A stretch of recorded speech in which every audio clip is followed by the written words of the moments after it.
Greetings and salutations, everybody. Welcome to the best damn movie-related show on the planet Earth, the John Campea Show, coming to you from right here on my YouTube channel. I'm, of course, your host, John Campea. It's an awesome honor and privilege, as it is every day, to have you, my international friends, joining us as we gather together to talk about our favorite things in the world. And talking about all of your favorite things in the world, Mr. Robert Meyer Burnett is here, ladies and gentlemen. Robert, how you doing, sir? John, you know, my Stan Lee hot toy. No, did it arrive? It hasn't arrived yet because I pay on time. But I got one more payment, and it's going to be winging its way toward me. Stan in an astronaut suit. I'll have to bring it on the show. Oh, in the astronaut suit? Yeah. Oh, dude, that would be so Guardians badass. of the Galaxy Volume 2. I saw images of that and I'm like, oh my God, please tell me Robert's going to get that. Oh, Just because I want you to bring it in and so we can look at it. That would be so amazing. Hey, listen, guys, speaking of amazing, thank you all for being here today and making this little movie fan community a part of your day. And it's awfully good to have all of you guys here. Listen, we got a whole bunch of things to talk about. Charlie's Angels joins a growing rank of fairly high-profile, massive flops. We're going to talk about that in just a little second. Why it is so sick. It did it. It did it. Joker crossed the $1 billion mark. I know, dude. We said it'd be close. It barely crawled over, but it got there. Why is that? We're going to talk about not just, yay, man. We're going to talk about why that's so significant. And not just the $1 billion mark, but like the overall success. We're going to talk about why that's so significant and why that's so important. We're going to talk about some new comments made by Willem Dafoe, a guy who's been in a number of comic book films talking about the comic book genre. We're going to get to that in a second as well. Also, Marvel has announced a whole slew of brand new release dates. 4 release dates for 2022, 4 release dates for 2023. We're going to talk about those dates and what movies will probably end up, you can pretty much take the bank, will end up on those dates. We'll talk about that a bit, and we'll get to a whole bunch of those in just a little bit. But first, we got a couple things to talk about here off the top. And the first thing we're going to talk about off the top is this. One of the big financially surprise movies, because we're going to be talking about some of the big flops that have been happening, but one of the big, huge surprise successes was, of course, Venom. Venom that everybody yelled and screamed could never succeed. It'll never be a success. Never be a success. You can't possibly, first of all, it's coming from Sony. Everybody overlooking all the good films that Sony does, but fine. It's coming from Sony, and you can't possibly have Venom without Spider-Man. Can't possibly work. Well, guess what? It came out. It was a hell of a lot of fun, and it made over $800 million. And it did great. So obviously they're moving on to the second one. A lot of excitement surrounding the second one. Number one, because Tom Hardy's coming back. Number two, they are making Carnage the villain in this one. And number three, Andy Serkis has come on to be the director of the film, which has a lot of us excited. Well, there's a little phrase I have called tangibilization, because Tom Hardy got on his Instagram feed, which he's very active on Instagram, and posted a photo of him from the set saying day one. So they have now started filming Venom 2. Now, he quickly took that down. I think he got a call from the studios or something and said, bad or whatever. But what they did let him put up, without any description, was this sort of cryptic image, which you look some sort of a raven, I guess, of some sorts. Half of the face is Venom, half of the face is Carnage, which looks awfully delicious. So let the speculations, begin as to what all that means. But Rob, you know, I always talk about the tangibility, the fact that, oh my God, it's actually real. Right. You know, they've been talking for so long about who will direct Venom, who won't, will they do this, will they do that? It's done. They now are approaching it. Let me ask you this. Now, in a little bit of hindsight, as now we're here, the film apparently is actually moving forward and filming. What sort of weight do you see on the shoulders of these guys to make a successful Venom 2? And was it a good idea in general to move forward and do this film? Well, I mean, you know, I think Venom surprised everybody. Yeah. And the name of the game in Hollywood is, of course, money. Like, I said this film will be successful, but Right. I never thought it No. would hit 800 million. Like, No. even one of the big optimists, I said it wouldn't get to 800 million, and No. lo and behold. No, and you know, I don't think Venom is a great movie. But I do. But it's a fun movie. Yeah, it is. You know, and what's interesting, maybe, I mean, maybe you could make a Venom movie that was going to be one for the ages, but maybe it was the movie it was supposed to be. Clearly, people liked it. They connected. And everybody, I think they're taking this movie in the exact right direction. It looked to me, that image looked to me like it could. I wish Eric Draven from The Crow was coming back, because, you know, he's got his Raven as the Crow. Actually. Yes. But what a great image. And the idea that Carnage is going to be in it, I mean, I kind of find that irresistible. I mean, dude, we're getting a movie about Carnage and Venom fighting each other. I mean, I'm in. My 8-year-old self is excited for this movie. I'm going opening weekend, probably opening night. I just want to see if they told me that all you're going to watch for 2 hours is Carnage and Venom fight. I'm like, all right, I'll go.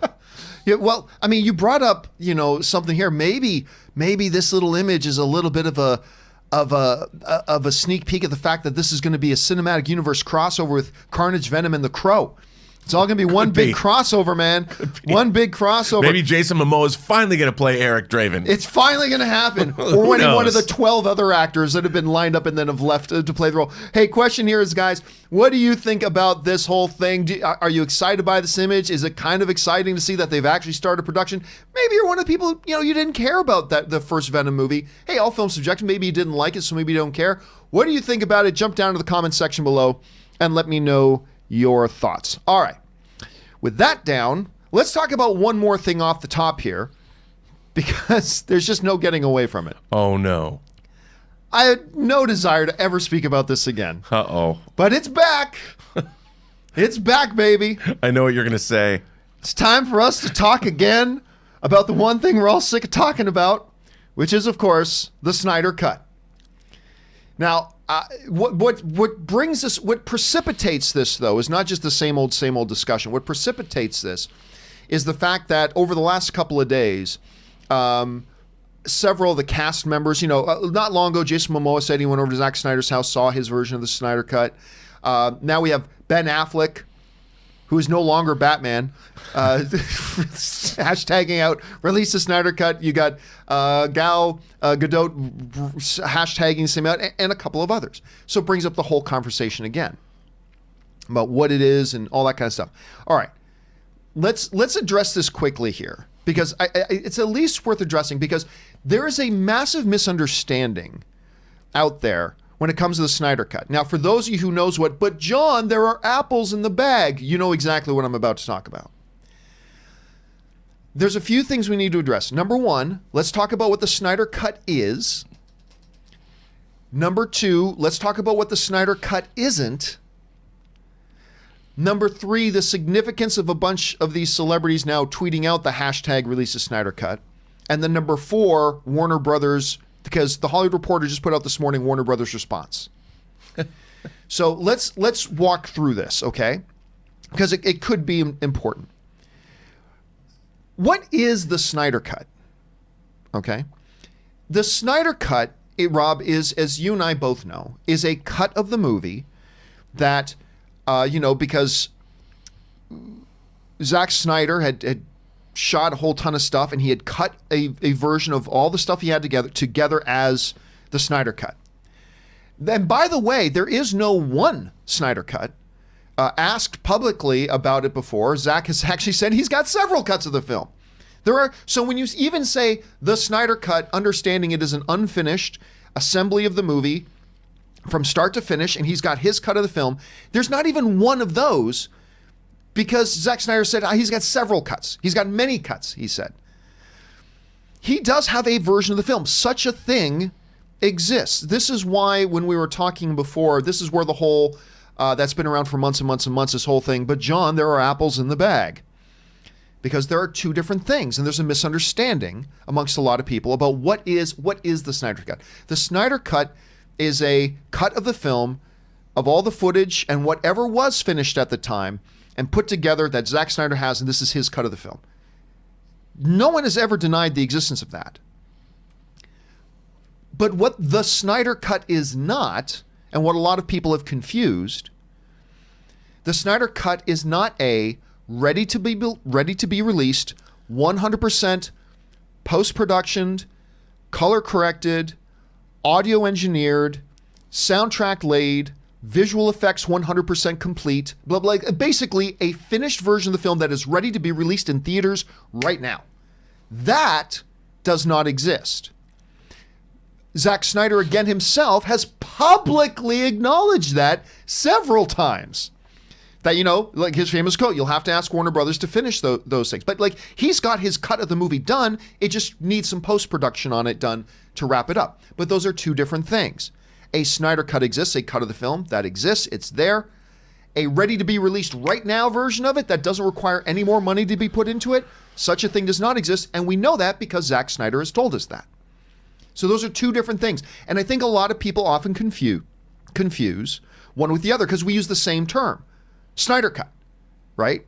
And so a lot of people think one is actually the other when indeed it is not. So let's be clear about this. And that's why this whole thing, but John, there are apples in the bag. Because I used to get frustrated because people would sometimes come at me on Twitter and say, John, you said a Snyder Cut didn't exist. I'm like, oh my, how mother effing stupid are you? No, I never said that. What I've always said was a cut of the movie exists. Zack Snyder has said so. A ready-to-be-released version of the movie does not exist. Zack Snyder has said so. So it's like saying, hey, you know what? There are apples in those bags, a Snyder Cut, but there's no watermelons in the bags, a completed, ready-to-be-released version of the Snyder Cut. And then I would often get people right back to me, but John, there are apples in the bag. Yes, I've said there are apples in the bag. I've said that from day one. What I'm saying is there's no watermelon in the bag, but you catch the drift. Now, this has come back all up again, Rob, because adding to that fire has come, a bunch of the celebrities putting it out. Now, Rob, it does, even in me, it raises an interesting question. Because we have said for a while that the big thing here is that Warner Brothers itself would have to decide to invest money, invest time, invest resources to polish it up, actually finish it up, this cut of the film that Zack Snyder has done, and then want to release it. And I've always said it is possible they could, but I don't see why they would want to. Why would they want to pour more money into that? Why would they want to bring up the political nightmare of, now we're just reminding everybody of the whole Ben Affleck debacle. We're reminding everybody of the whole Henry Cavill debacle that's going on, that they got no plans to bring him back as Superman. And there's a lot of downside. But even I, Rob, when you see this big coordinated social media thing, you have to stop and wonder. It's like, hey, maybe Warner Brothers decided to polish it off. Maybe Warner Brothers decided to finish it off and put the money into it and actually release a Snyder Cut. So that's a possibility. However, according to the Hollywood Reporter this morning, the Hollywood Reporter says they have spoken to representatives at Warner Brothers, and Warner Brothers saying they currently have no plans to release a Snyder Cut. Now, we have also heard studios say stuff before that is absolute BS. So let's keep that in mind too. Anyway, Rob, you see this whole thing. By the way, what is today? I think the 17th. Was November 17th not the 2-year anniversary of the release of Justice League? This is a 2-year-old movie now. This movie is years old, and we're still I hate myself a little bit that we're still talking about this. But, Rob, you see all this. How do you see this all evolving, and do you think ultimately Warner Brothers will polish it off and put it out? First of all, I got to say, maybe HBO Max or something like that. I was gonna, that's what. So okay, first of all, people don't understand. I'm going to use a short film that I worked on as an example. I worked on a short film. We finished the cut a year ago. It's called Skyfighter. You will be able to watch it on the Dust Network beginning in January. Very proud of that. We finished a cut of that movie. You could watch it from beginning to end. All the live action was there, but we had 100 visual effect shots. Now, from the time we finished the cut of the movie to the time we got the visual effect shots, 4 months went by. And it was a short. It's a 15-minute short. But we had a cut. You could watch it. It wasn't done. It certainly couldn't be watched. Every movie that you're working on eventually has a cut. That doesn't mean it's finished. The first time I saw Return of the King, when I was working on the special features for Lord of the Rings, in Peter Jackson's house, he showed us a movie that was probably 30% done, but you could watch it from beginning to end. I would imagine, like Zack Snyder has said, there are multiple cuts of this movie. None of them are presentable. None of them can be watched from beginning to end by anybody who doesn't know anything about filmmaking because they're not done. And I'm going to bet you, John, that there's at least $50 million worth of work. That's a big number. Whether it's VFX work, whether it's sound work, that's how much these movies cost. Now, I would think if there's ever going to be a Snyder Cut, remember, there's 3 different cuts of Watchmen. This is true, yes. There's 3 different cuts of Watchmen, so there is precedent at Warner Brothers for Zack Snyder going back into his work. If I was working at HBO Max, here's what I would do. I would say, depending on the cost, because it might not work out, I would let Zack Snyder go in to Man of Steel, Batman v Superman, and Justice League and finish his Man of Steel trilogy. For the first time ever, new versions of all 3 of Henry Cavill's Superman trilogy films, Zack Snyder's movies, let them finish those and put that out on launch day. Make a big deal about it, because that way it's all marketing for HBO Max. And you have to figure out who's going to pay for the Snyder Cut. Who it can't, physical media is not going to pay for it. And unless there's some actual way to pay, where's that $50 million going to come from? Warner Brothers isn't just sitting on an extra $50 million. Justice League lost money, ultimately. And at the end of the day, it's not like somebody just has the cash lying around to do this. That's not how movie studios work. But if they were to do something big for HBO Max, they could chalk it up to marketing costs and they could find that money. But otherwise, who is going to pay for the Snyder Cut to be finished? Where's that money going to come from? I think there's an interesting look at this, because number one, you are not going to find a bigger defender and advocate for Man of Steel than me. I have been. Me too. I'm right there. I'll be right behind you. I've taken a lot of crap over the years for my love and my defense and my endorsement of Man of Steel. Me too. But I stand by it, and I will forever be in Zack Snyder's debt for giving us such a magnificent, magnificent film. And I like the other 2 films. I like Batman v Superman. I like Justice League. And by the way, Justice League did make like $670-something million. It did. It's a movie that should have easily gone over $2 billion, but it's not like it didn't make anything, right? It's not very good. I tried watching it recently, dude. It's a hard slog. I liked it. I went to the theater a bunch of times to watch it. But I like everything in it. And I bet there's a great movie in Zack Snyder's Justice League. That's the frustrating part for me. So the question then becomes, is it worth it to Warner Brothers to put that? Because it's not just the money. And who knows? Maybe it's $10 million they need to put into it. Maybe it's 50. Maybe it's 150. Who knows? To me, the bigger question from Warner Brothers' point of view is, all it does is undermine their current work. To release a Snyder Cut now, it just undermines Warner Brothers. It again brings up the whole thing about the Ben Affleck debacle. The whole thing about the controversy going on, everybody's unhappy because it looks like Henry Cavill's not coming back to play Superman, which those are my 2 favorite. By the way, Ben Affleck is my favorite Batman, Henry Cavill's my favorite Superman. So I'm as unhappy about it as anybody. So it's an interesting question. But I mean, when you look at the coordinated efforts of all these people, including the guy who's no longer playing Batman, I mean, it does raise some questions. So listen, guys, I put the question over to you guys. And I asked you guys, and I made that the topic of today's question of the day, and I put this up just before we started the show. And my simple question to you was this: understanding what the Snyder Cut is, understanding what the Snyder Cut is not, understanding the celebs tweeting about it, and understanding that Warner Brothers has just said that they've got no plans to release it, all of that taken into one big ball of goo, do you think that at some point they will actually complete and release a Snyder Cut? I gave you guys 3 options. Right now, about 2,000 of you have already responded. 47% of you think they will. 27% of you think they won't. And 27% of you said, it's 2 years old, who the F cares? So that's kind of where we're at right now with all that kind of stuff. I mean, I can't help but wonder, Rob. I can't help but wonder if maybe, just for novelty's sake even, if it wouldn't be an interesting thing for Warner Brothers to do. Now, this may be crazy, but follow me here. If it wouldn't be an interesting thing for Warner Brothers to do, say on a HBO Max or on a bonus on some DVD or Blu-ray, or a bonus feature on their new HBO Max streaming service, to not put another penny into it and just release what it is. And just say, understand this is not a finished movie. There's going to be some effects that don't look right. There's going to be some sound that doesn't sound right. There's going to be something. But here is, as it exists now, the Snyder Cut. Do you think there could be some benefit to doing that? Or do you think that would be counterproductive? I think that would be counterproductive because that's not... you know what?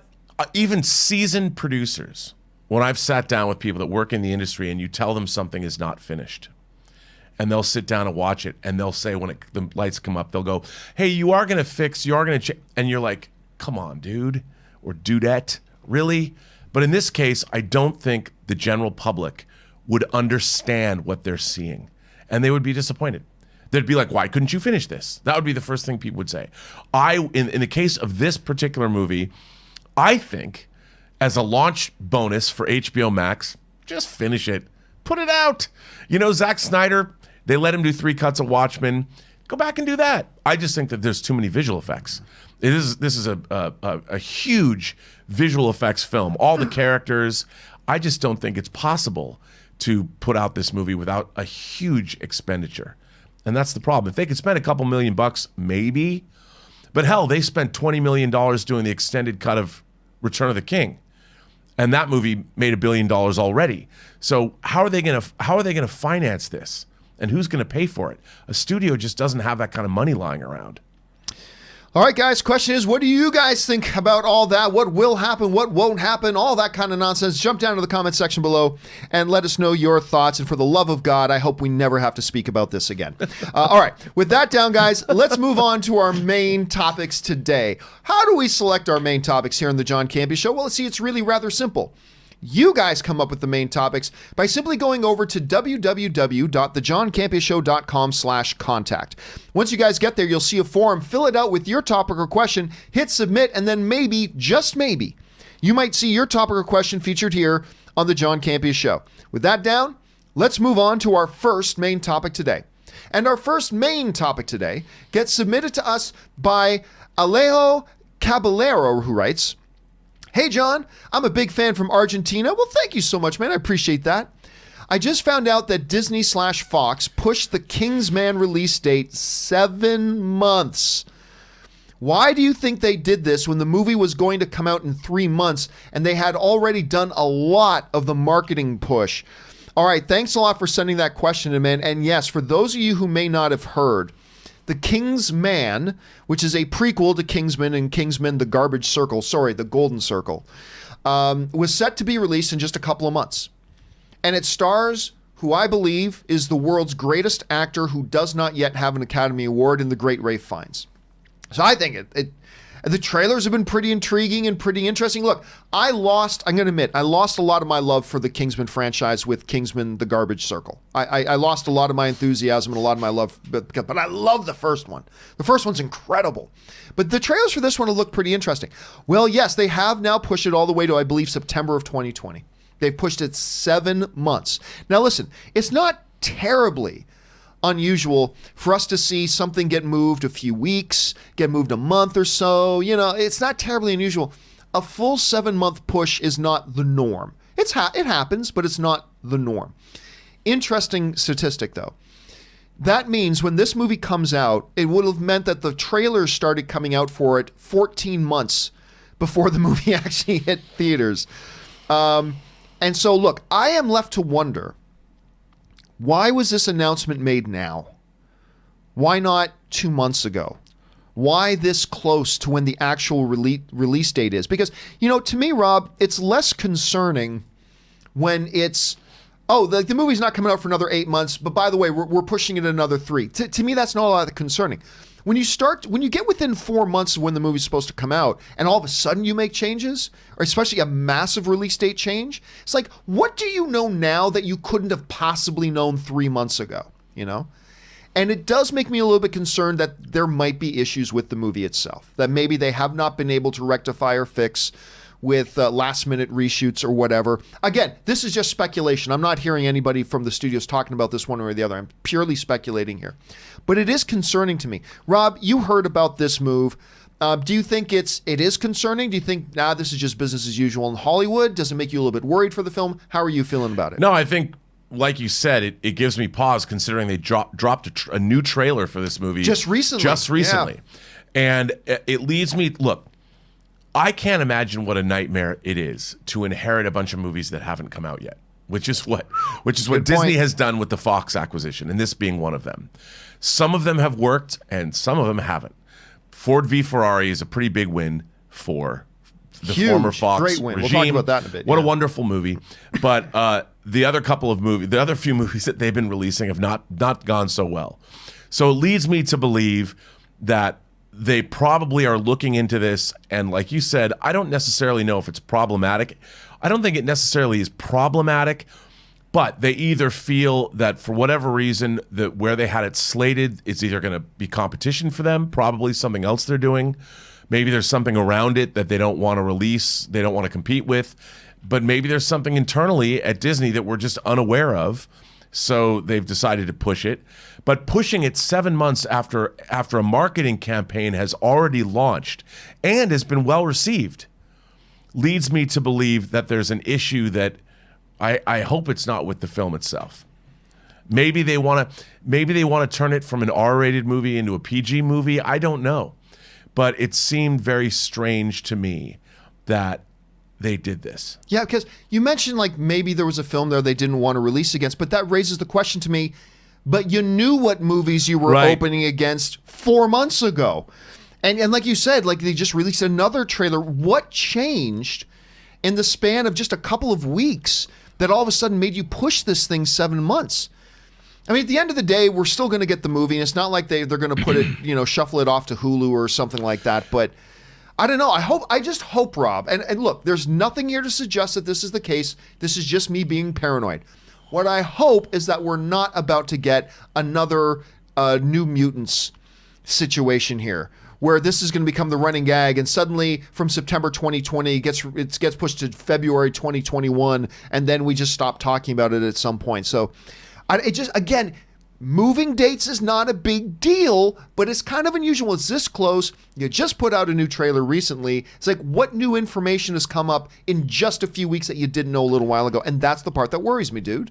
It's odd, John. After they've launched, why marketing is so expensive for movies. Once you've launched, they've already put so much money into the marketing. Once you've launched this kind of a campaign, it doesn't do anybody any good not to release it. So they're weighing those options, and whatever they've come up with, they're willing to sacrifice those marketing dollars that have already been spent, which leads me to believe it's a significant issue because for the studio. We just found out with Godzilla that marketing money becomes that is now going to be marketing that was you paid for and was out over a year from when the movie was actually released. That's just lost money.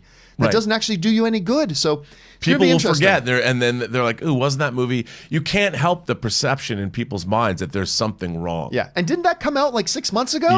Yeah. It's going to be a problem. Question is, guys, what do you think about this whole move of the King's Man being pushed back 7 months? Maybe feel, you know what? No big deal. This is business as usual. Maybe you're like panicking crazy. Maybe you're just wondering like we are, like, what's going on here? What are your theories? Jump down to the comment section below and let us know your thoughts. All right.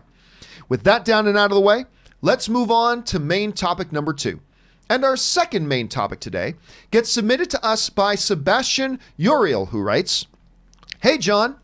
It's really not the same thing as Martin Scorsese's comments, but I was wondering if you saw the remarks by Willem Dafoe regarding comic book movies. He really wasn't saying anything too bad, but that he felt that the genre has become noisy and outgrown itself." Hey, that's not too bad, I guess. What do you think about his comments? Thanks, and bring on the filthy. All right, thanks a lot for the question, man. And listen, that's one of the unfortunate repercussions, of course, of Martin Scorsese making all of his comments, is that because he's Martin Scorsese, a lot of other actors are going to be asked, what did you think about the comments of Martin Scorsese? Even though, to me, it's a dead issue now. That thing's dead and gone. It's done. It's been said. It's been done. We needed to move on. But Willem Dafoe is an interesting case study because he himself has been in a couple of high-profile comic book movies under both a Marvel label comic book character and a DC label comic book character. You know, whether it's him, of course, being in the original Spider-Man and cameoing in a couple of others. And most recently, he was, of course, in the billion-dollar film Aquaman. Anyway, he was out promoting his new film Lighthouse, in which he is incredible and will be getting a Best Supporting Actor nomination. Mark my words on that. And he was asked about the whole thing about what he thinks about comic book movies and all that kind of stuff. And this is what he said. This is a snippet of what he said. He said, "Spider-Man was great fun because Sam Raimi made that like it was a little independent film. And also, that was before a lot of the technology was in place. And comic book movies were fairly new, so it was exciting. There was nothing by the numbers. They didn't roll in the experts. Now, it's become... the industry outgrew itself, but its stuff is overshot. They spent a lot of money on they spend a lot of money on big set pieces because that's what delivers the action, and I find them too long and too noisy. Now, I just don't have room for everything, but I do want to point out that a little bit later on in his comments, Willem Dafoe also said, but hey, he's laughing. He said, listen, I don't want to bite the hand that feeds me. He's like, I've had fun doing them, but yeah, are they the movies that I run out and see? No. So I think it's interesting getting something like this from a perspective of an actor who has not only been in one major comic book film, but a number of them under different banners at the same time. And you know what, Rob? There is something to be said here, I think, for what Dafoe is saying. He said, at the beginning, it was kind of new. Like, there was a time not long ago when comic book films were the little scrappy can-do attitude films that, like, hey, these were the movies that we were trying to convince people to give a shot. And they were made on a very personal level, like Sam Raimi did. Not all of them were very good, but some of them were great. And now he's saying, but now it feels like there's a formula. Now it feels like it's by the numbers. And they're too noisy. And you know what?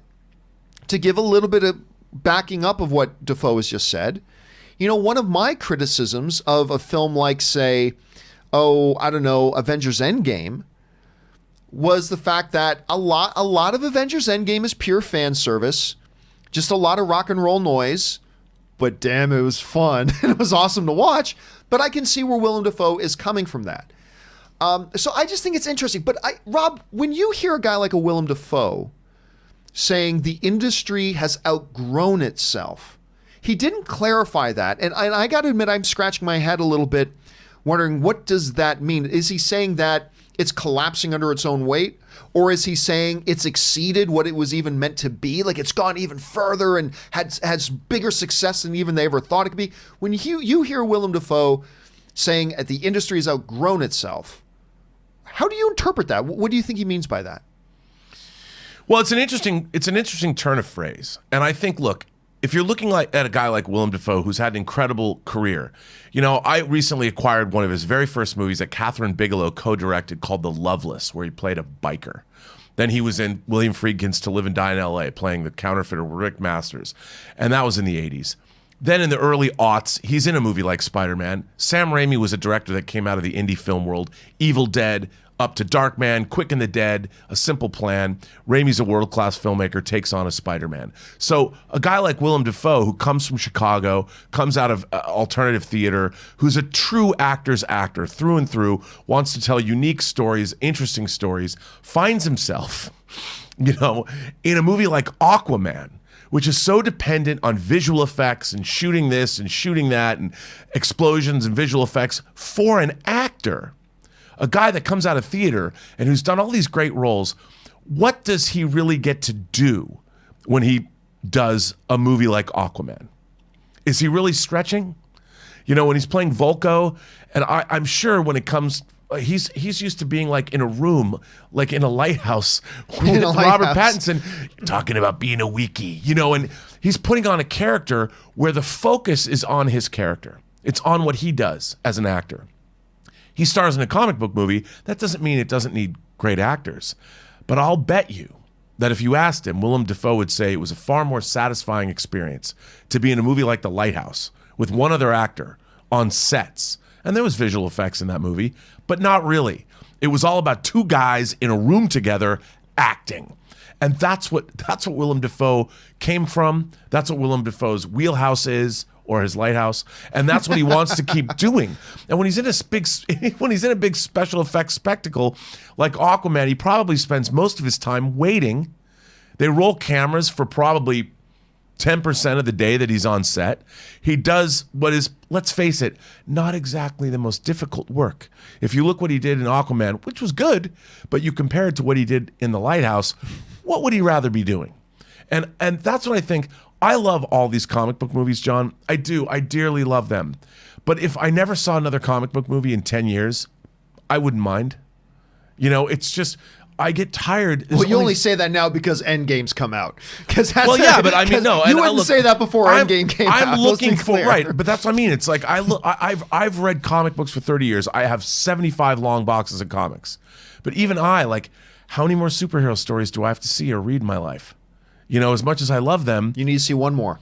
Moon Knight. Yes. Yes. Well, that's yes. Yeah, no, but and the thing is, I'm in. I want to see all these things. But at the end of the day, I also like diversity in storytelling.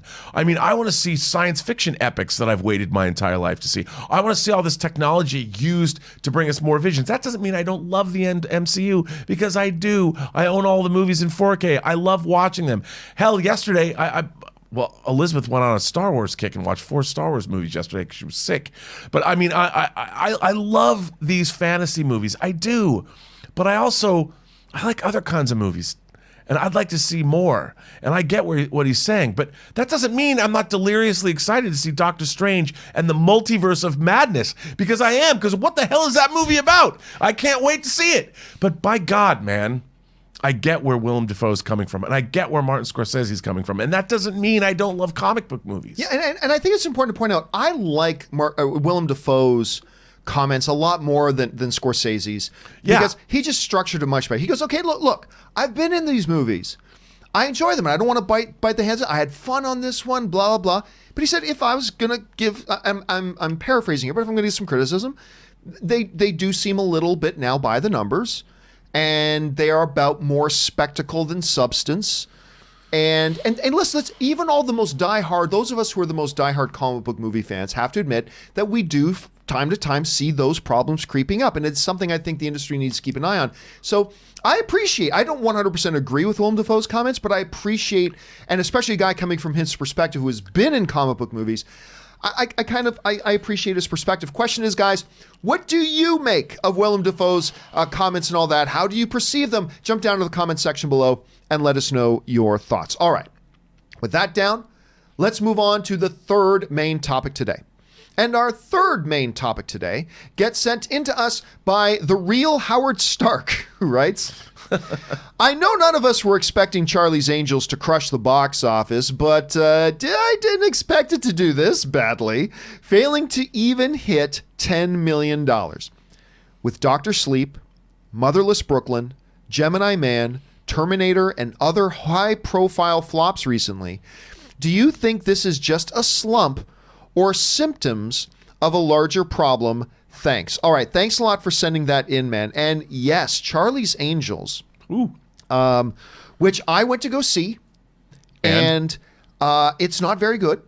Really? Yeah, it's not very good. It has some upside. Here is my big ringing endorsement of it, okay? Here's my big ringing endorsement of Charlie's Angels. The big ringing endorsement was, hey, I don't think you'll hate yourself if you go see it. Which I don't. I mean, I don't think it's you would deeply regret and go turn to a bottle and be in deep depression that you wouldn't go see it. It's got some upside. There's some exciting scenes. There are some funny scenes. But overall, even the great Patrick Stewart couldn't save this film. But it's not a heaping pile of garbage. It's actually, I can see how some people would like it. It's got some upside, but overall, I can't recommend the film. So there's that. But it didn't do very good. As a matter of fact, let's take a look right now at the overall box office this weekend. First of all, coming in at number 1 is Ford v Ferrari, coming in right around where they projected at $31 million. Again, I think a remarkable film, one that I believe is now for me, it sits as my number 4 favorite film of the year. Midway, in its second week, beat Charlie's Angels. Midway, which is also struggling huge, made $8.75 million. But remember, this is in its second week. Charlie's Angels debuts at $8.6 million. There were some early projections that figured it would come in around 30. And I said, I think 30 is much, maybe 15. 8.6. Playing with Fire, of course, the all-time classic of our day is $8.5 million with John Cena, of course. That is the Citizen Kane of our era. And then Last Christmas comes in at $6.7 million. But Rob, it is an interesting look at that, and we could talk for a while about Ford v Ferrari, but I already reviewed the movie. But, you know, Charlie's Angels, Midway's another good example because Midway was a pretty big budget as well. Charlie's Angels joins a growing list, Rob, of films, whether it's high-profile action with a big mega film star and a Will Smith, Gemini Man falling on its face, whether it's a really good movie follow-up to an all-time classic horror film, The Shining, in Dr. Sleep with Ewan McGregor, which is a wonderful movie, Dr. Sleep. Terrible title, but wonderful movie. It fell flat on its face financially. Then, of course, Terminator came out, fell on its face financially. Charlie's Angels comes out and falls on its face financially. Now, look, the thing about Charlie's Angels to me, though, is that the reason I didn't think it was going to meet expectations in the first place was because the trailers have been awful. It was terrible trailers. They never once gave me a sense about why should I go, other than because of who's in it. I never got a sense about why should I go see this movie. So it was pretty rough. A couple of the films that we just talked about there actually suffers from some fairly bad marketing campaigns. But, I mean, Dr. Sleep was a wonderful movie and it fell on its face. Rob, let me ask you the question. We're seeing, just in the last month or two, some very high-profile films falling flat on their faces financially in a very high-profile way. Do you think this is simply a collection of some individual case studies that just so happen to fall in a certain window of time? Or do you think there's a larger symptomatic kind of cause behind all this? How do you attribute all of this? Well, I think it's a philosophical thing that I think is going on. And now if you look at Charlie's Angels, you look at Terminator, you look at Gemini Man. Gemini Man was a script that's over 20 years old. Motherless That Brooklyn, felt like it was written in one day, by the way. Motherless Brooklyn was a movie that was a passion project for Ed Norton that's taken 20 years to come to the screen. Terminator is based on a 1984 franchise. Charlie's Angels is based on a 70s TV show that was later turned into two goofy movies almost 20 years ago. I don't think that these movies are films that are for audiences today. I think that if you go back and you look at Joker, even though it's a throwback to Taxi Driver and it's a throwback to King Comedy and Scorsese's work in the 70s and early 80s, Joker is a startling new vision as far as comic book movies are concerned. Total reinvention of what you thought it was going to be. It was something that deals with issues of the day, homelessness. It deals with health care. It deals with the 1% and income inequality. It is a zeitgeist movie that the people are going to see it because it has a lot more going on than just being a movie about a comic book character. It connects with audiences. Why should I, as a person going to movies in 2019, why should I go see Charlie's Angels? Because it's a women empowerment movie? It's something that is not from this time. There's nothing in it that's new that I'm going to see that, how is it going to illuminate my life today? Gemini Man. Okay, beyond the fact that you've got all this technology, the story was very simplistic, and we've seen just as compelling stories on an episode of The Blacklist. You know, what is it about Gemini Man intellectually that's going to grab people? Motherless Brooklyn is a story. It's basically a detective story. I saw Motherless Brooklyn, and I actually thought it was quite good. But again, it's a story that was very familiar in a way. I mean, it dealt with a guy with a disabled Tourette's, and that was interesting. But these movies are not being made for audiences today. They're like movies that are. It's weird to me. It's weird when I see trailers. It's like, why should I go see Charlie's Angels? How is that different from something I've already seen before? How is Terminator Dark Fate, other than the fact that it's a follow-up to T2, you've got the original people involved? It's a Terminator movie, John. I've been seeing Terminator movies since 1984. I'm a little Terminatored out. And unless you're going to do something that's a radical reinvention of something I've already seen, like Creed. I go back to Creed. Creed was a movie that took a franchise that began in the 70s, reinvented it, made it modern, still honored what came before, but showed me something new and different with a new and different character. Now, why should I go see any of these movies? Why intellectually? What are they giving me? And it is a question that's going to be asked a lot over the next little while. I think over the next couple of years, you're going to see a lot of studios going back and saying, what are the trends here? What are we seeing here? But it's interesting too, because we're seeing, like, all these films we're talking, Motherless Brooklyn, Charlie's Angels, Dr. Sleep, Gemini Man. These are radically different movies from each other. Very different. And so that's what adds to the interest of all this sort of stuff as well. Question here is, guys, what do you make of this whole trend we happen to be seeing now? Do you think there's an overall underlying cause? Do you agree with some of the stuff that Rob was so accurately pointing out. What do you guys think? Jump down to the comments section below and let us know your thoughts. All right. With that down, let's move on to main topic number 4. And our fourth main topic today gets submitted to us by Gregory Voigt, who writes, so Joker officially joined the $1 Billion Club, becoming the first R-rated movie to do so. What does this achievement mean for comic book movies and for the film industry overall? Thanks and keep up the great work. And it took a while, but it did it. It actually crawled over that $1 billion mark. Now, we were all saying it could do it. We were saying it's going to be close either way. I thought it would fall on the 900 million side of it. Some other people thought it would fall on the over the $1 billion side of it. I picked the under billion, but it came in over. So barely, but it got there.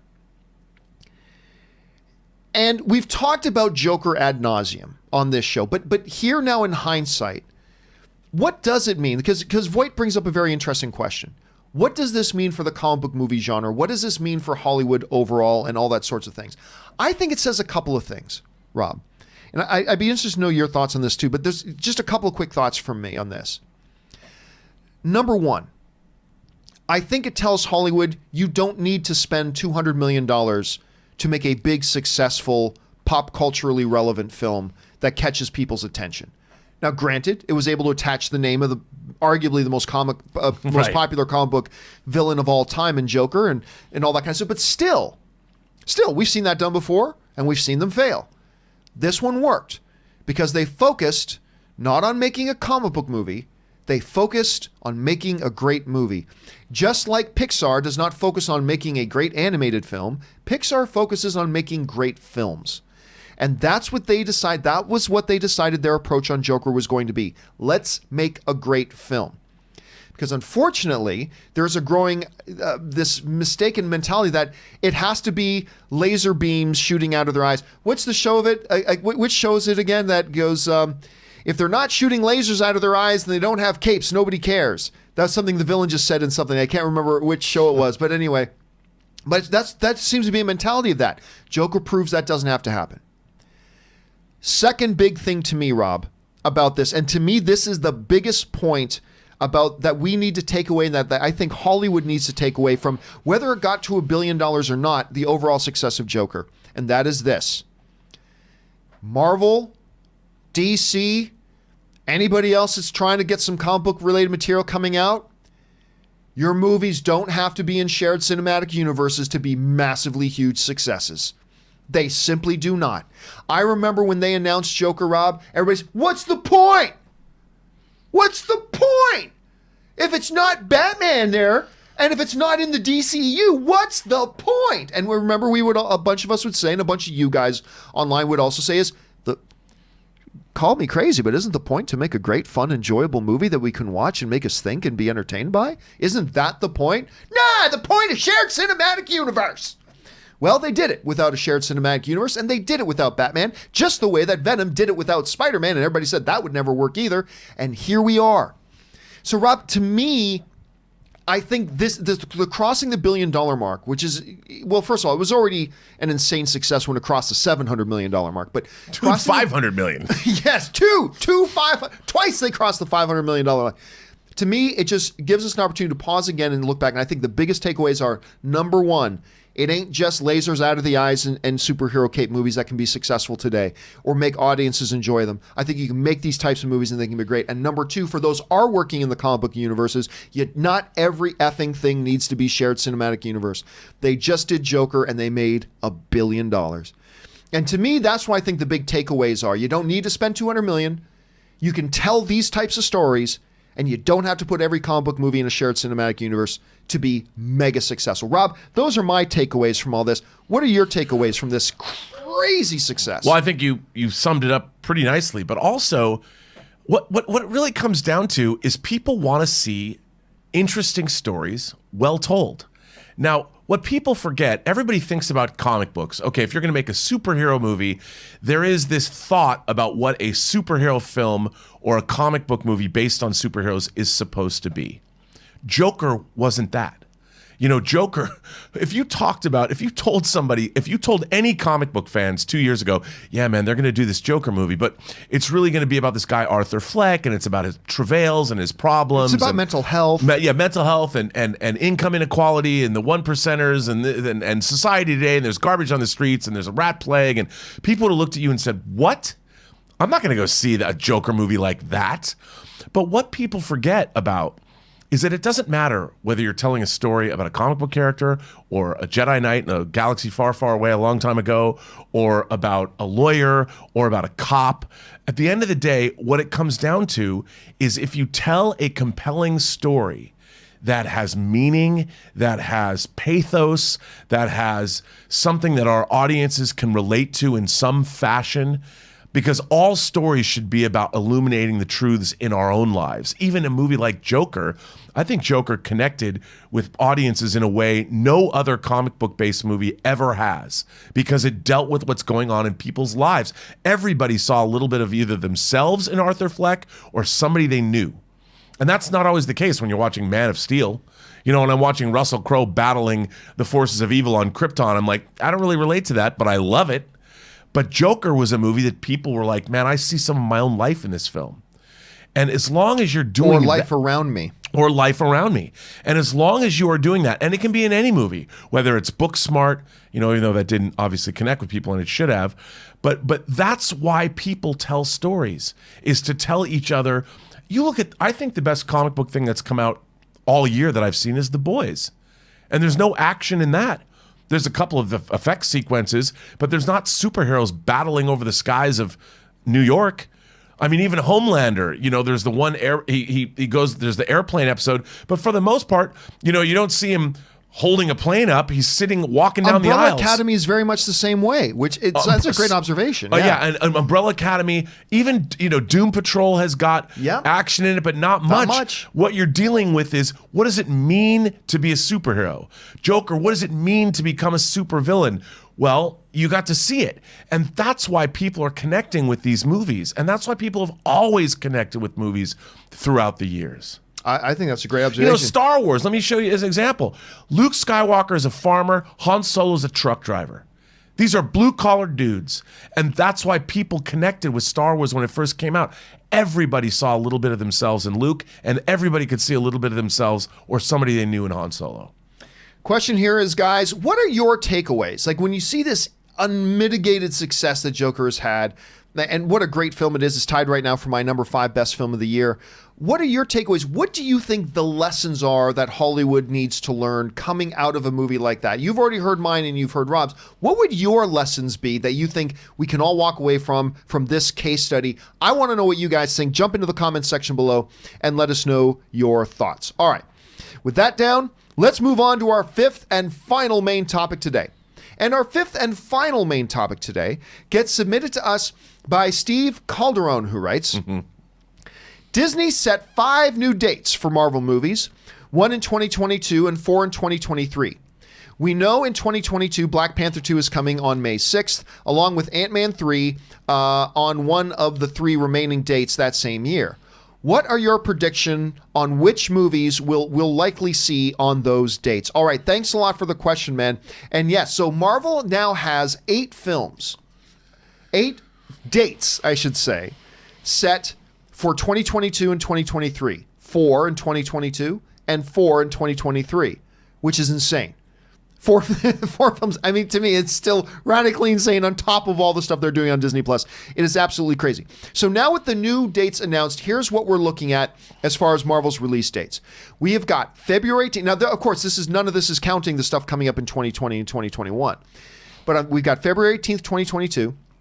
We got July 29th, May 6th, which we already know is Black Panther 2. So that one is set. And then, of course, we've got October 7th. As we move into 2023, again, we've got a February date. We got May 5th. We got July 28th. And we've got November 3rd. So these are the dates that we have right now. So we've got 8 dates for those years. When you sit back and start to think about what will those movies be, there's a couple of ones that are kind of no-brainers. Here's the ones that I think are well, maybe not necessarily. A couple of them aren't no-brainers. A couple of them are. Here's the way I see it right now, okay? Black Panther 2 is obvious. That's a lock. It's already officially announced. I think you have to know Captain Marvel 2 is going to be one of those. It's a $1 billion film, and Kevin Feige has already said that Captain Marvel is going to be one of the key figures moving forward for the MCU as a whole. So I think that's a no-brainer that Captain Marvel 2 will be there. It is also a no-brainer that Doctor Strange 2 will be there because they already announced 6 months ago that they rehired, why am I forgetting the director's name? Ryan Coogler? No, for Doctor Strange 2. Scott Derrickson. Derrickson, thank you so much. They've already re-brought him on to do it, so we know that that's coming. And they didn't bring him on to do it for a movie that wasn't coming out in 6 years, so it's going to be one of them. They've also recently announced that they've brought back the director for Ant-Man, so we've got Ant-Man 3 is coming. We also already know that they brought back James Gunn, so we have Guardians of the Galaxy 3 is going to be one of them.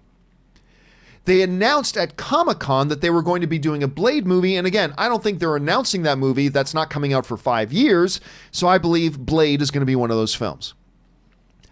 Also, I believe Avengers 5 will be one of those films. By the time we get into late 2023, if we get into late 2023, it'll be 4.5 years since the previous Avengers movie.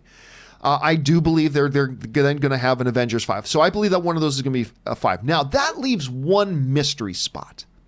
There's a couple of options here. Number one, I'll say this. I do think it will be a new character. Because as you look down this list, Black Panther we've already got. Captain Marvel we've already got. Doctor Strange we've already got. Ant-Man we've already got. Guardians. Blade's a new one.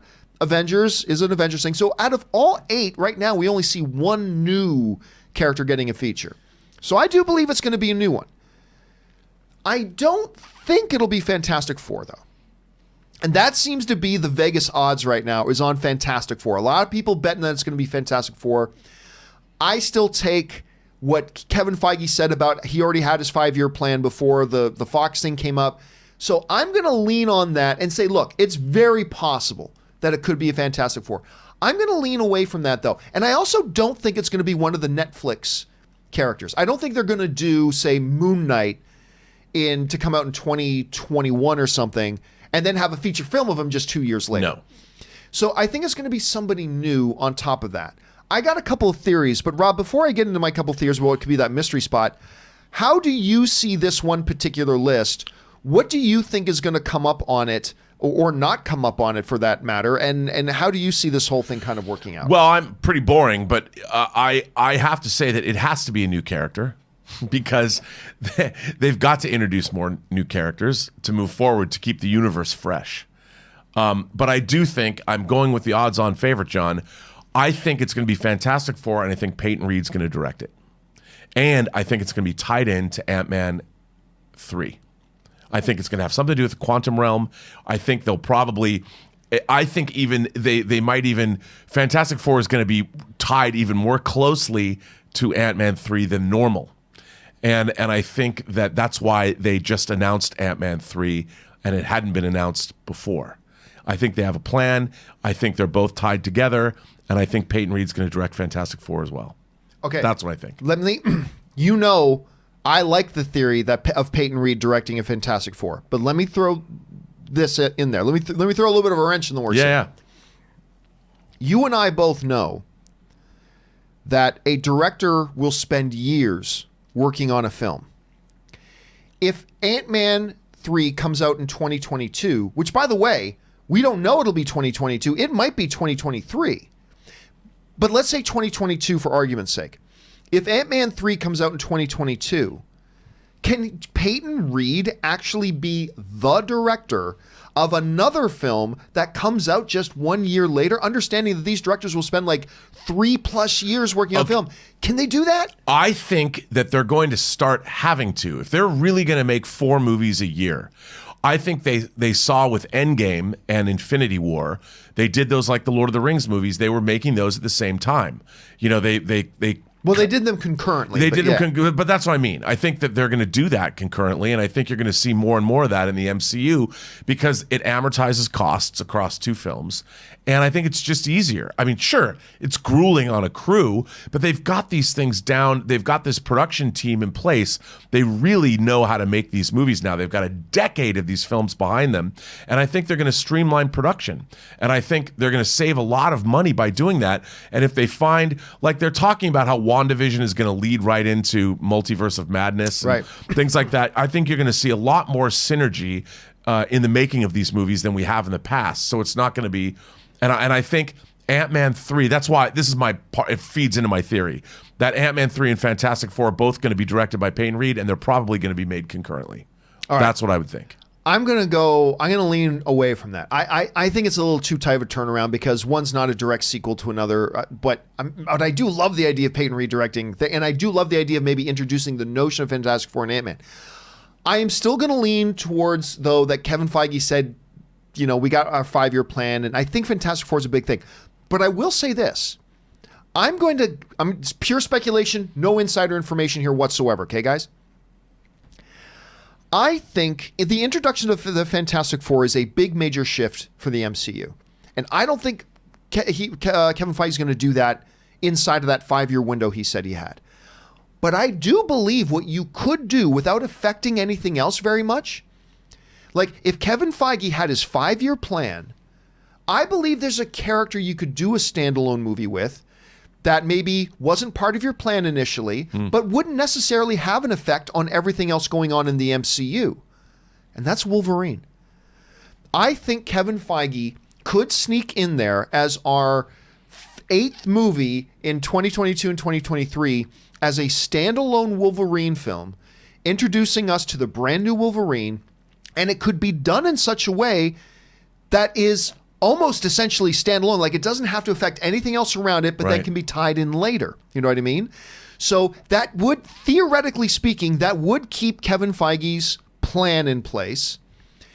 You could bring in whatever director. There's no complications with it bumping up against production of another film. And Wolverine, let's face it, as much as it's come to kind of annoy people at some point, let's face it, Wolverine is the crown jewel character of the X-Men corner of the MCU. He really is. And I don't think you introduce a new Wolverine in a larger film. I don't think because we are so used to, look, Hugh Jackman's Wolverine. Right. And I don't know if you introduce us to a new Wolverine in some team movie at some point. I think you introduce us to a new Wolverine in his own standalone film. So I'm going to go completely without any basis. Wow. I'm going to go out on a limb and guess it's going to be a Wolverine film. And for the reasons I stated. But listen, guys, question is... That's compelling, man. Well, you make a really good argument, too, especially with the Peyton Reed stuff. So, guys, what do you think? I mean, I honestly think that all those other ones that we mentioned, I think these are pretty much locks, other than Avengers 5. Avengers 5, I think, is likely, but I wouldn't say it's a lock. But Captain Marvel, Doctor Strange, Ant-Man, Guardians, Blade, Avengers, these are, other than Avengers, I think these are all locks. But what do you think? Rob makes a really, really good case for an Ant-Man 3 that is tied into a Fantastic Four, directed by Peyton Reed. Do you believe that? Maybe you like my case about the idea of a Wolverine character, a standalone movie, not so connected to everything else. Or maybe you've got another theory outside of all of that. What do you guys think is going to be that 8th mystery movie? Or maybe you don't think some of the movies that we listed will actually be in those release dates. Let us know your thoughts. Jump down to the comment section below and leave your opinions there. All right, guys. With all that down and out of the way, we're now going to go on and take your live questions. You guys have been firing in an awful lot of the live questions, so we're going to go over and get to those in just a moment. But first, as you guys know, we're going to take a little bit of a break just to stretch our legs, rest the vocal cords, refill the drinks, of course. So if you guys will bear with us for just a moment, we will be back in just a couple of minutes. Keep talking amongst yourselves. Don't go anywhere. We'll be right back with your live questions. See you in just a minute.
back. Thank you, everybody, for your indulgence. We took a little bit of a break there. Now we're going to move on to our live questions. You know what, Rob?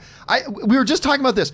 There's one film that I don't know why I spaced on, and we thought about this on the break.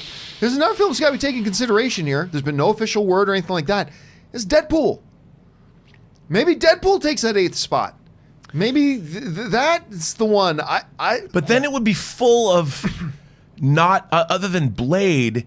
They're not advancing, But they are doing that on the Disney Plus side. So listen, the next couple of years we got She-Hulk, Miss Marvel, Moon Knight. Who else we got? I know I'm missing Falcon and Winter somebody. Soldier, but that's established one. Established one. But then we're gonna have more stuff after that. So I mean, they are introducing a lot of new stuff. So I don't know. That's why it's going to be a great debate. That's why it's going to be a great discussion. Okay, guys, listen. We need to move on now to your live questions. You guys have been firing them in, so let's move on over there right now and start getting to them. Out of time writes, if you were only allowed to see one, which Pixar film would you see, Onward or Soul? Onward. I've seen a little bit of Soul, and it looks great. I'm really loving what I'm seeing of Onward, though, a lot. Rob, I know you weren't at D23, but if you had to pick one of the two films to see right now, which would it be? Well, you know what? That trailer for Soul really got me, and I'm a jazz fan. But Onward looks great too. By the way, I watched Float over the weekend. Wasn't that charming? Oh, dude, I brought a tear to my eye. Anne loves it because it's the first Filipino family featured in a Pixar short film, so she was all excited about that. All right, Benny95 writes, 11 hours left till Disney Plus in Australia by 5 and 5 by the time you read this. First of all, I mean, there's a lot of countries. First of all, finally, Australia, but then there's a lot of countries that are going to be very jealous because they still don't get it for a number of months, which is kind of strange. Anyway, Willow Yang writes, I had none interest in Charlie's Angels because I thought the trailer was awful. The movie would have to have gotten rave reviews for me to see it. And Willow, I think you're not alone. I think, yeah, because when the trailers are bad, and they were bad, it's going to take remarkable word of mouth to get out to see them. And it was not going to get remarkable word of mouth. And I think that's just the reality of it. So I agree with you, Willow, and you are not alone on that thoughts, I'm sure. Alex Hania writes, last year you had said A Star Is Born had a few first director mistakes in it. First-time director mistakes is what I said. But you never elaborate on because you didn't want to spoil anything. Any chance you remember what those mistakes are? Yes. For me, and Rob, I don't know if you ever got around to watching A Star Is Born. Oh, yeah. Okay, so both versions. Without going into specific scenes, there are a couple things. First-time director are directors that often really, all directors suffer this, but especially first-time directors have a hard time letting go of scenes that they shot when really there are scenes that just, the movie would have been better if you just cut them out. And I remember going through A Star Is Born. It's been a while since I've seen it, but I remember there being a number of scenes in the movies like that scene didn't add anything to the film and it wasn't necessary, and the movie doesn't lose anything if you took that scene out and that scene out. That was one of the big mistakes I found. I also found there was a pacing issue in the film. There were some scenes that were really, really good scenes, but there was a couple of them that were a couple of big scenes that had some really important stuff in it that I felt they rushed through. And then a couple of scenes that I just thought that they meandered on for too long. So that was another, again, a good hallmark of a first-time director. So there were a couple things like that really stood out to me. And again, the overall, Bradley Cooper did a remarkable job with the movie. I thought the movie was fan-frickin-tastic. I had it in my top 5 of the year.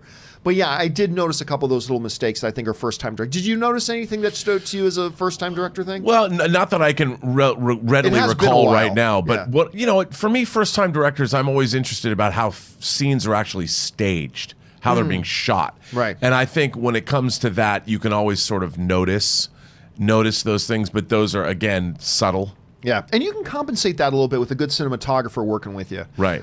Anyway, thanks for asking that, Alex. Good movie, though. It's a really good movie. Really good movie. Krypton Cage writes, 1 of 3. Hey, John, I'm enjoying Mandalorian. The best thing about it to me is the theme. I absolutely love it. It's so energetic and gets me effing hyped. There are 2 parts to the theme. The first half sounds like Black Panther score to me. And sure enough, it's Oscar winner Ludwig Göransson. Yeah, we've been talking about that a lot. And 3 of 3. Who's doing the score and made the theme? Who is doing the score and made the theme? The second half of the theme reminds me of OG Star Wars trilogy. It's similar to Star Wars theme by John Williams. And you know what? I can't even think of the theme music off the top of my head. All I know is that when the title card comes up, it's got that old Clint Eastwood Western kind of feel. Boom, boom, boom. Yeah, boom, boom, boom, boom. It's like, oh, that gives me chills. I can't remember off the top of my head what music Krypton is specifically talking about. Do you know what he's talking about, Rob? Because I I know it, but I can't whistle it yet. I don't. It's not locked in. It. You can. There's actually they've released that piece of music. I think there's on YouTube. They actually officially released the theme, so you can go back and play it.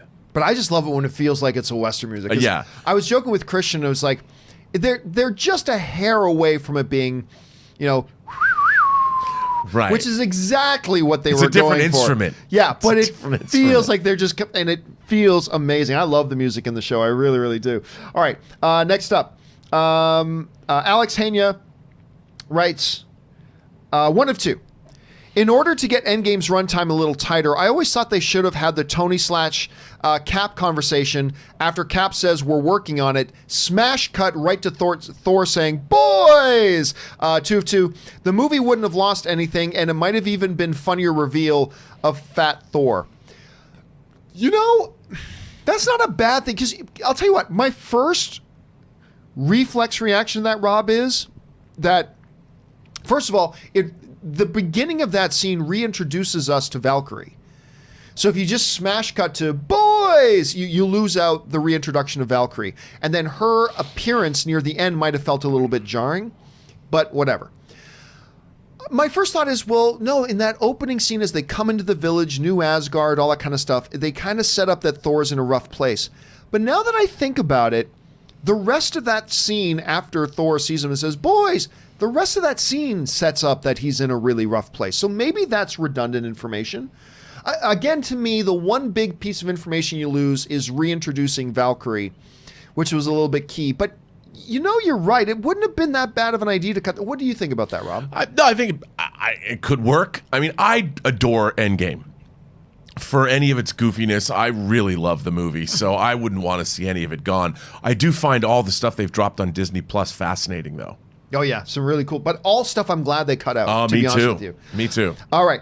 Next one up comes us from Faye Haberfeld, who writes, Rob, thoughts on Irishman, the third act? Because Rob, as somebody who has sat down through the 3.5, almost 4 hours runtime, as somebody who has soaked in The Irishman and taken in all the fine details of the film, what did you think about the third act? This pains me greatly. Elizabeth and I we had tickets. We had tickets to go see it at the Alamo Drafthouse and could not go because Elizabeth has been sick all weekend. I have been trying to go see this movie in a theater. It has pained me greatly. I have not seen it. I have not seen it. I'm going to see this movie before. I'm going to see it in the theater. I want to see it at the Alamo Drafthouse in LA because I have not gone. It's been 2 weekends now that I've been thwarted. I've spent money, John, money. So I can't talk about The Irishman, and it's made me sad. And you just had to stick that knife in. I had to rub it in a little bit. But Ford v Ferrari was great. I'm going to wait for it to come out on Netflix, and I'll check it out with everybody else. Come on. Alex Hania writes, John, do you think you'll do a video recounting your favorite movies of the 2010s? We would love to hear what yours are. Yes, I am going to do, near the end of the year, I'm going to do my top 10 movies of the decade. Now, whether or not I'm going to do top 10 movies of the decade or a countdown of the top 10 best picture winners of the decade, I'm not really sure yet. Well, no, because I won't know what the 2019 best picture winner is by then. So I'm going to do a top 10 movies of the decade list. Yes, I am going to do that. So I'm looking forward to that. Alex also writes, if you know what's good for you, check out the Imagineering story on Disney Plus. It's such an incredibly fascinating documentary series on the inception, design, and creation of the Disney parks. Rob, there are few things that have intrigued me more than that. I haven't got around to watching it yet, but you better believe it is zeroed in on my radar. I've been fascinated by this series ever since they first announced it. I am dying to watch it. It's really good. So you have seen it? Yeah, I haven't seen all of it. Did you see a doubleheader with The Irishman? It was... Sorry. I have seen some of it. I've been doing a lot of... Dude, I even watched That Darn Cat Friday night on Disney Plus. 1965 film starring Haley Mills. It was her last for Disney. First film that Dean Jones was in. But the Imagineering story is one of the first things I watched. That and the Jeff Goldblum show. But it's really good. You're gonna love it. I still haven't seen the ice cream episode of the Jeff Goldblum show. I've only seen the Sneakers episode. Oh, I didn't know they dropped the second one. Yeah, the second one's out. Oh, okay. And you know me and ice cream. So I'm all aflutter about watching that one. I got to watch that. Superman Steve writes, the first rule of Fight Club is, of course, to not talk about Fight Club. Do not talk about Fight Club. Such a brilliant movie. It is great. You know what, Rob? It is a movie that I have surprisingly found ages really well. It's a movie that ages well. It does not feel dated to me at all. No, I mean, a couple of the little references, sure, but overall, I think this is a movie that ages great, and I think you can enjoy it as much today if you're watching it for the first time today as a lot of us did when we watched it for the first time back when it came out. I love Fight Club, 100%. I mean, yeah, the politics, and yeah, it's a little... it might be a little bit more over the top today than it was when it came out, and it was over the top when it came out. Of course it was, yeah. I love Fight Club. It's so much fun. Awesome movie. Slim Trav writes, over under 50%, the Robert Meyer Burnett has the Snyder Cut on Blu-ray. You know what? I'm going to say this. If anybody was going to have a cut of that movie, it would be Robert Meyer Burnett, but I will go on the under of that, Rob. Yeah, I don't have it. Do not have it. All right. Russell Amador writes, please let the October 2022 date be for Blade. Hey, whenever they want to put it out. I'm just happy it's coming, dude. So, but an October date would seem appropriate, depending on the direction they're going with the movie. It could be very appropriate, actually, Russell. That's a good observation. Slim Trav also writes, thoughts on Rover Dangerfield film? I'm not familiar with that. What is... I don't know. All right, so we'll have to come back another time. Sam Fisher writes, watched La Vida El Bella with a group of friends this weekend. Such an amazing and heartbreaking movie. Which one is that? I don't know. All right, I'm not really familiar. Is that new? Also, watch Saving Mr. Banks. You're right, Farrell is great as the dad. As I've been saying forever, that in a movie with, I believe it's Kristen Scott Thomas is in that, with Tom Hanks, you have two Hollywood icons, and it's got Colin Farrell. And Colin Farrell steals that movie. And I believed wholeheartedly, Rob, that he should have been nominated for Best Supporting Actor. I'm not going to say he should have won, but I really do believe Colin Farrell should have been nominated for Best Supporting Actor in that. It was a powerful, brilliant, maybe his best performance ever. I love Colin Farrell. Did you have a chance to see Saving Mr. Banks? Oh, yeah. Oh, my God, it's a special movie, but his scenes in it are so great. Yeah. I mean, but I've always loved him. Hell, I loved him as Sonny Crockett in Michael Mann's Miami Vice feature. It's a little bit of an underrated better. film. Oh, I love that. It's a little bit of an underrated film. Anyway, great. I'm glad you got to see it, Sam. All right, James Bonner writes, Jojo Rabbit is amazing. Taika is a genius. God, I'm still overwhelmed by how good that movie is and what he did in that. And I can't remember, Rob, if you saw it yet. I finally saw it, yeah. Oh! I'm catching up, dude. I'm catching up on all the movies. I really liked Jojo Rabbit a lot more than I even thought I was going to. I mean, the tone of it surprised me, John. Yeah.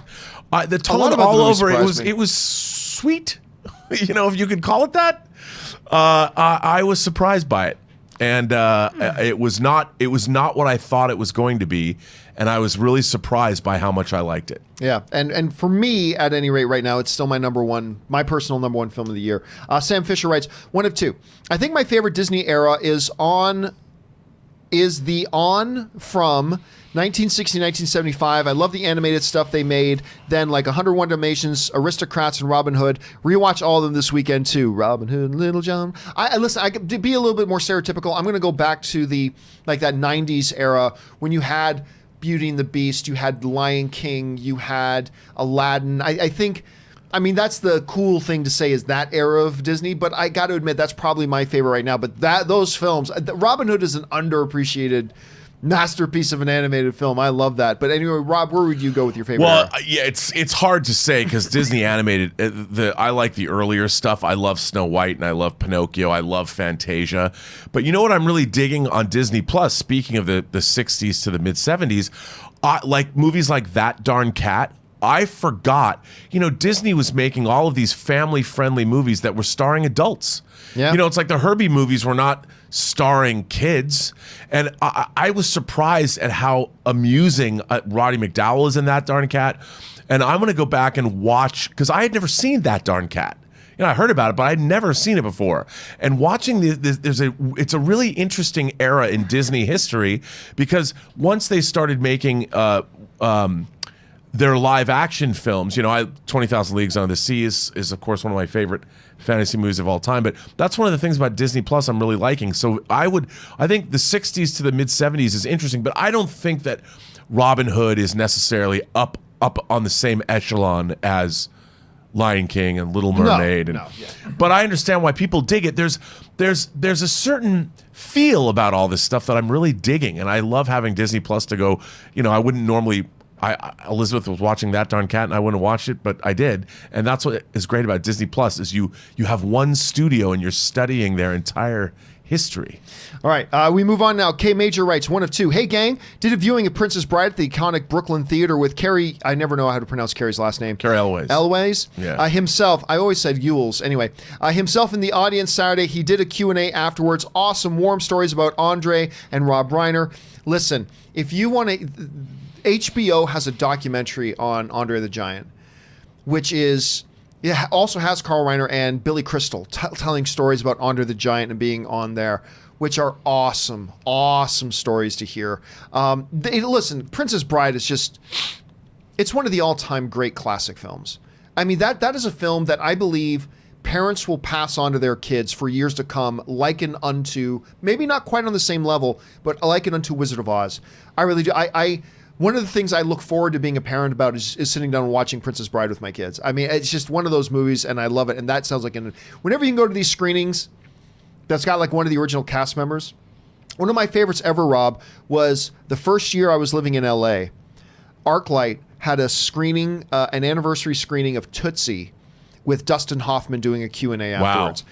It was awesome because I love Tootsie. Do you have a particular favorite one that you had? Well, I went and saw Logan's Run with Michael York speaking afterwards. That would have been pretty cool. That was pretty cool.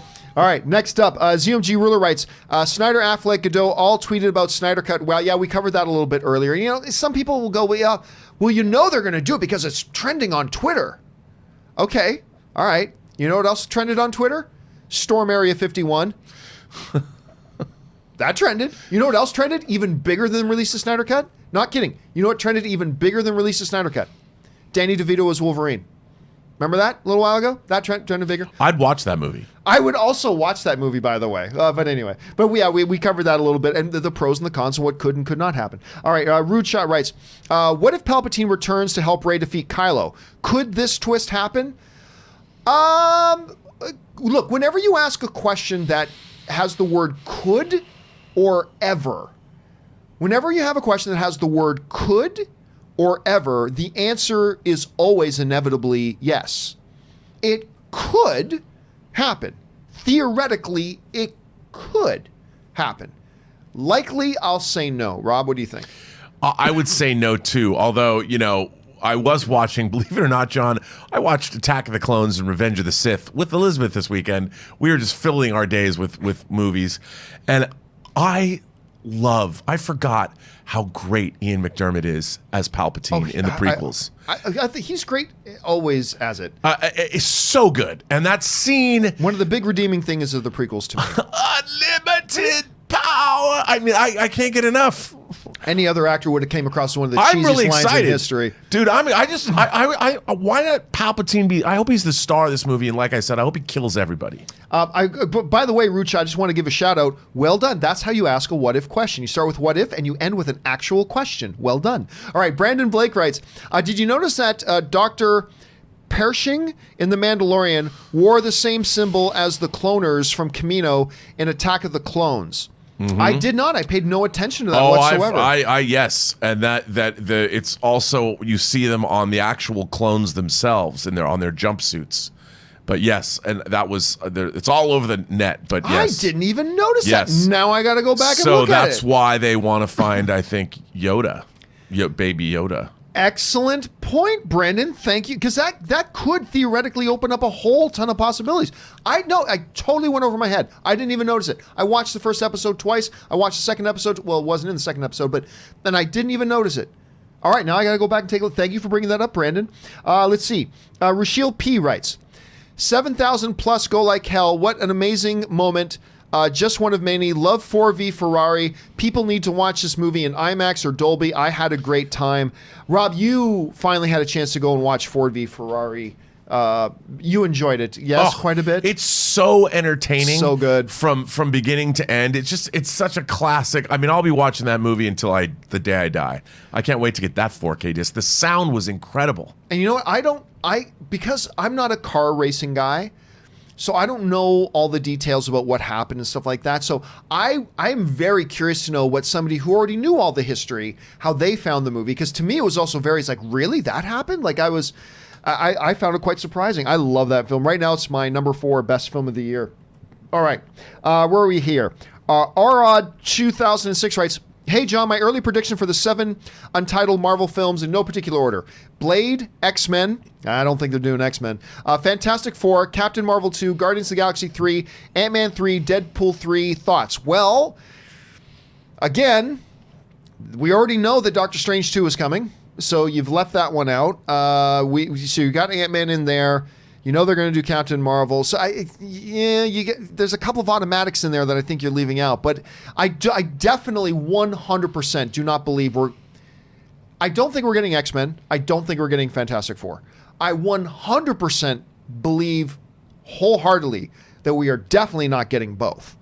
They're not doing that because that would completely violate what Kevin Feige was saying about he already had his 5-year plan. I don't know, Rob. What do you think? Is there any conceivability that we could get? Because I think they're going to introduce X-Men with one character first and then expand. But I don't know. What do you think?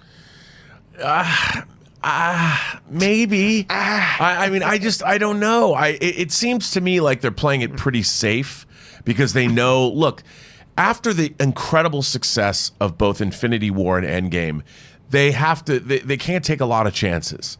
They've got to solidify the fact that, yes, these movies, they're putting out the safe choices, and I think Fantastic Four is about as touchy as they could get, or as risky as they could get. But you never know. I mean, they're getting risky on Disney Plus. Yeah, She-Hulk, Miss Marvel. That's what absolutely. And the thing is, if things don't work that well, they don't have as much risk. That's true. So, yeah. All right, let's see here. Sam O'Neill writes, hey, John, you and Rob mentioned The Account on Thursday's show, and holy hell, I love that movie. I've seen it so many times. God, I love that movie. Mm-hmm. That movie is great. And it's so perfectly set up to be a franchise. But nobody effing went to go see it. I know, it bums me out. Dumb. Because I love that movie. We as people are dumb because not enough of you guys went to go see it, and it's so freaking good. Anyway, I mean, don't get me wrong. It's not Godfather and it's not Avengers, but I mean, it's really good. John Bernthal's great in it. Ben Affleck is fantastic in it. It's funny and exciting. It's got a great story. And yeah. Anyway, go check it out, guys. Take Sam's advice and go check it out if you haven't done so. Liam Jones writes, we've seen what promises are worth. How many good guys are left? How many stayed that way? God, I love Ben Affleck as Batman. I'm still bummed out that he's not Batman anymore. Don't get me wrong. Looking forward to Robert Pattinson's Batman. I know Matt Reeves is going to do a good job. But I still, to this day, I'm not over it. I'm not over it. I know I need to let it go, but I'm still not over the fact that we're not getting a Ben Affleck starred and directed Batman film. It's breaking my heart a bit. All right. Alex Hania writes, finally saw Jojo Rabbit. All I'll say is the shoe scene, holy S, one of the most impactful moments in film all year. I'm telling you what, we're not going to go into any spoilers here whatsoever, but this is a movie that, like 4v Ferrari, smashes the clutch and changes gears a number of times throughout the film, and Taika Waititi does it with the deft hand of a master.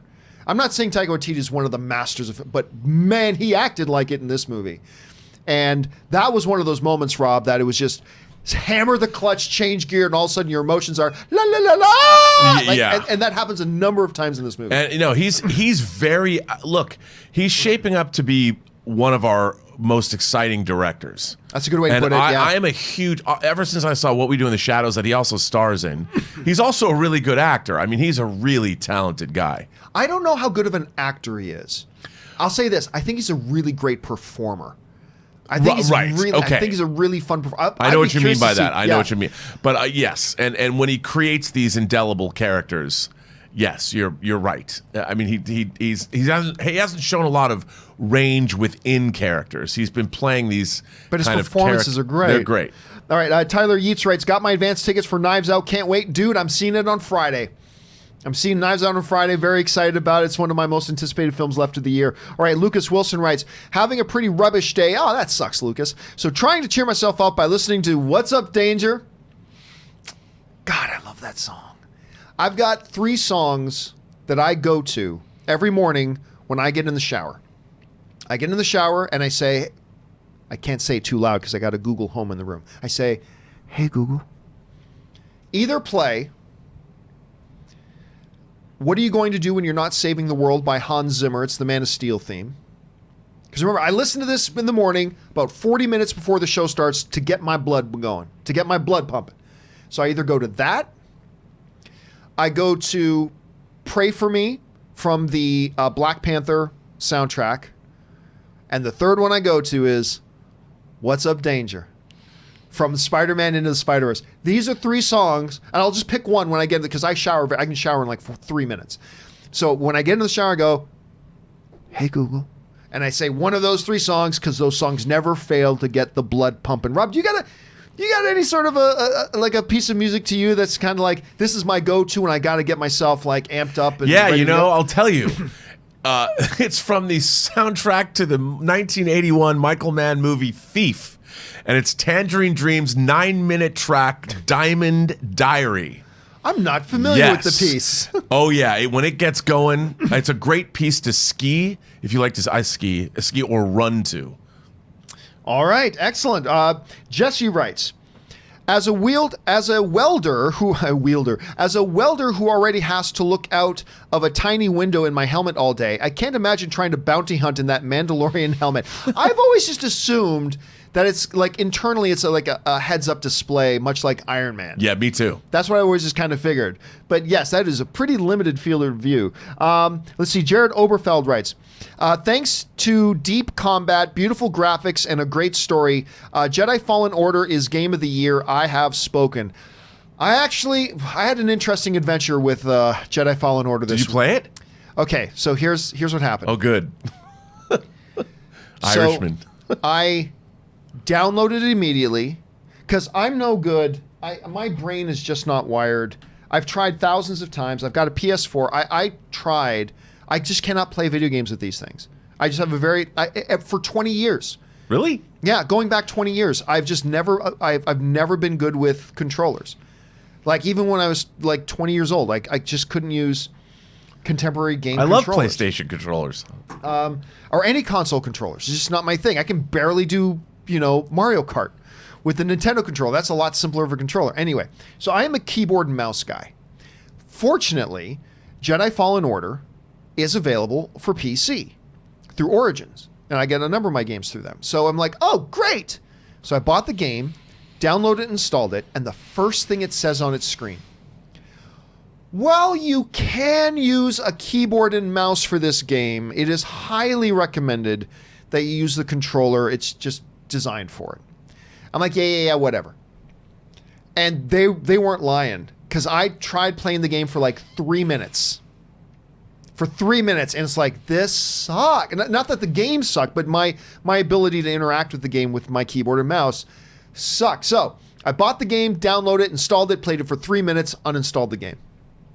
I was so frustrated because I just wish I could I wish I had more patience. I'm a very patient guy. You can't be in my line of work and not have patience.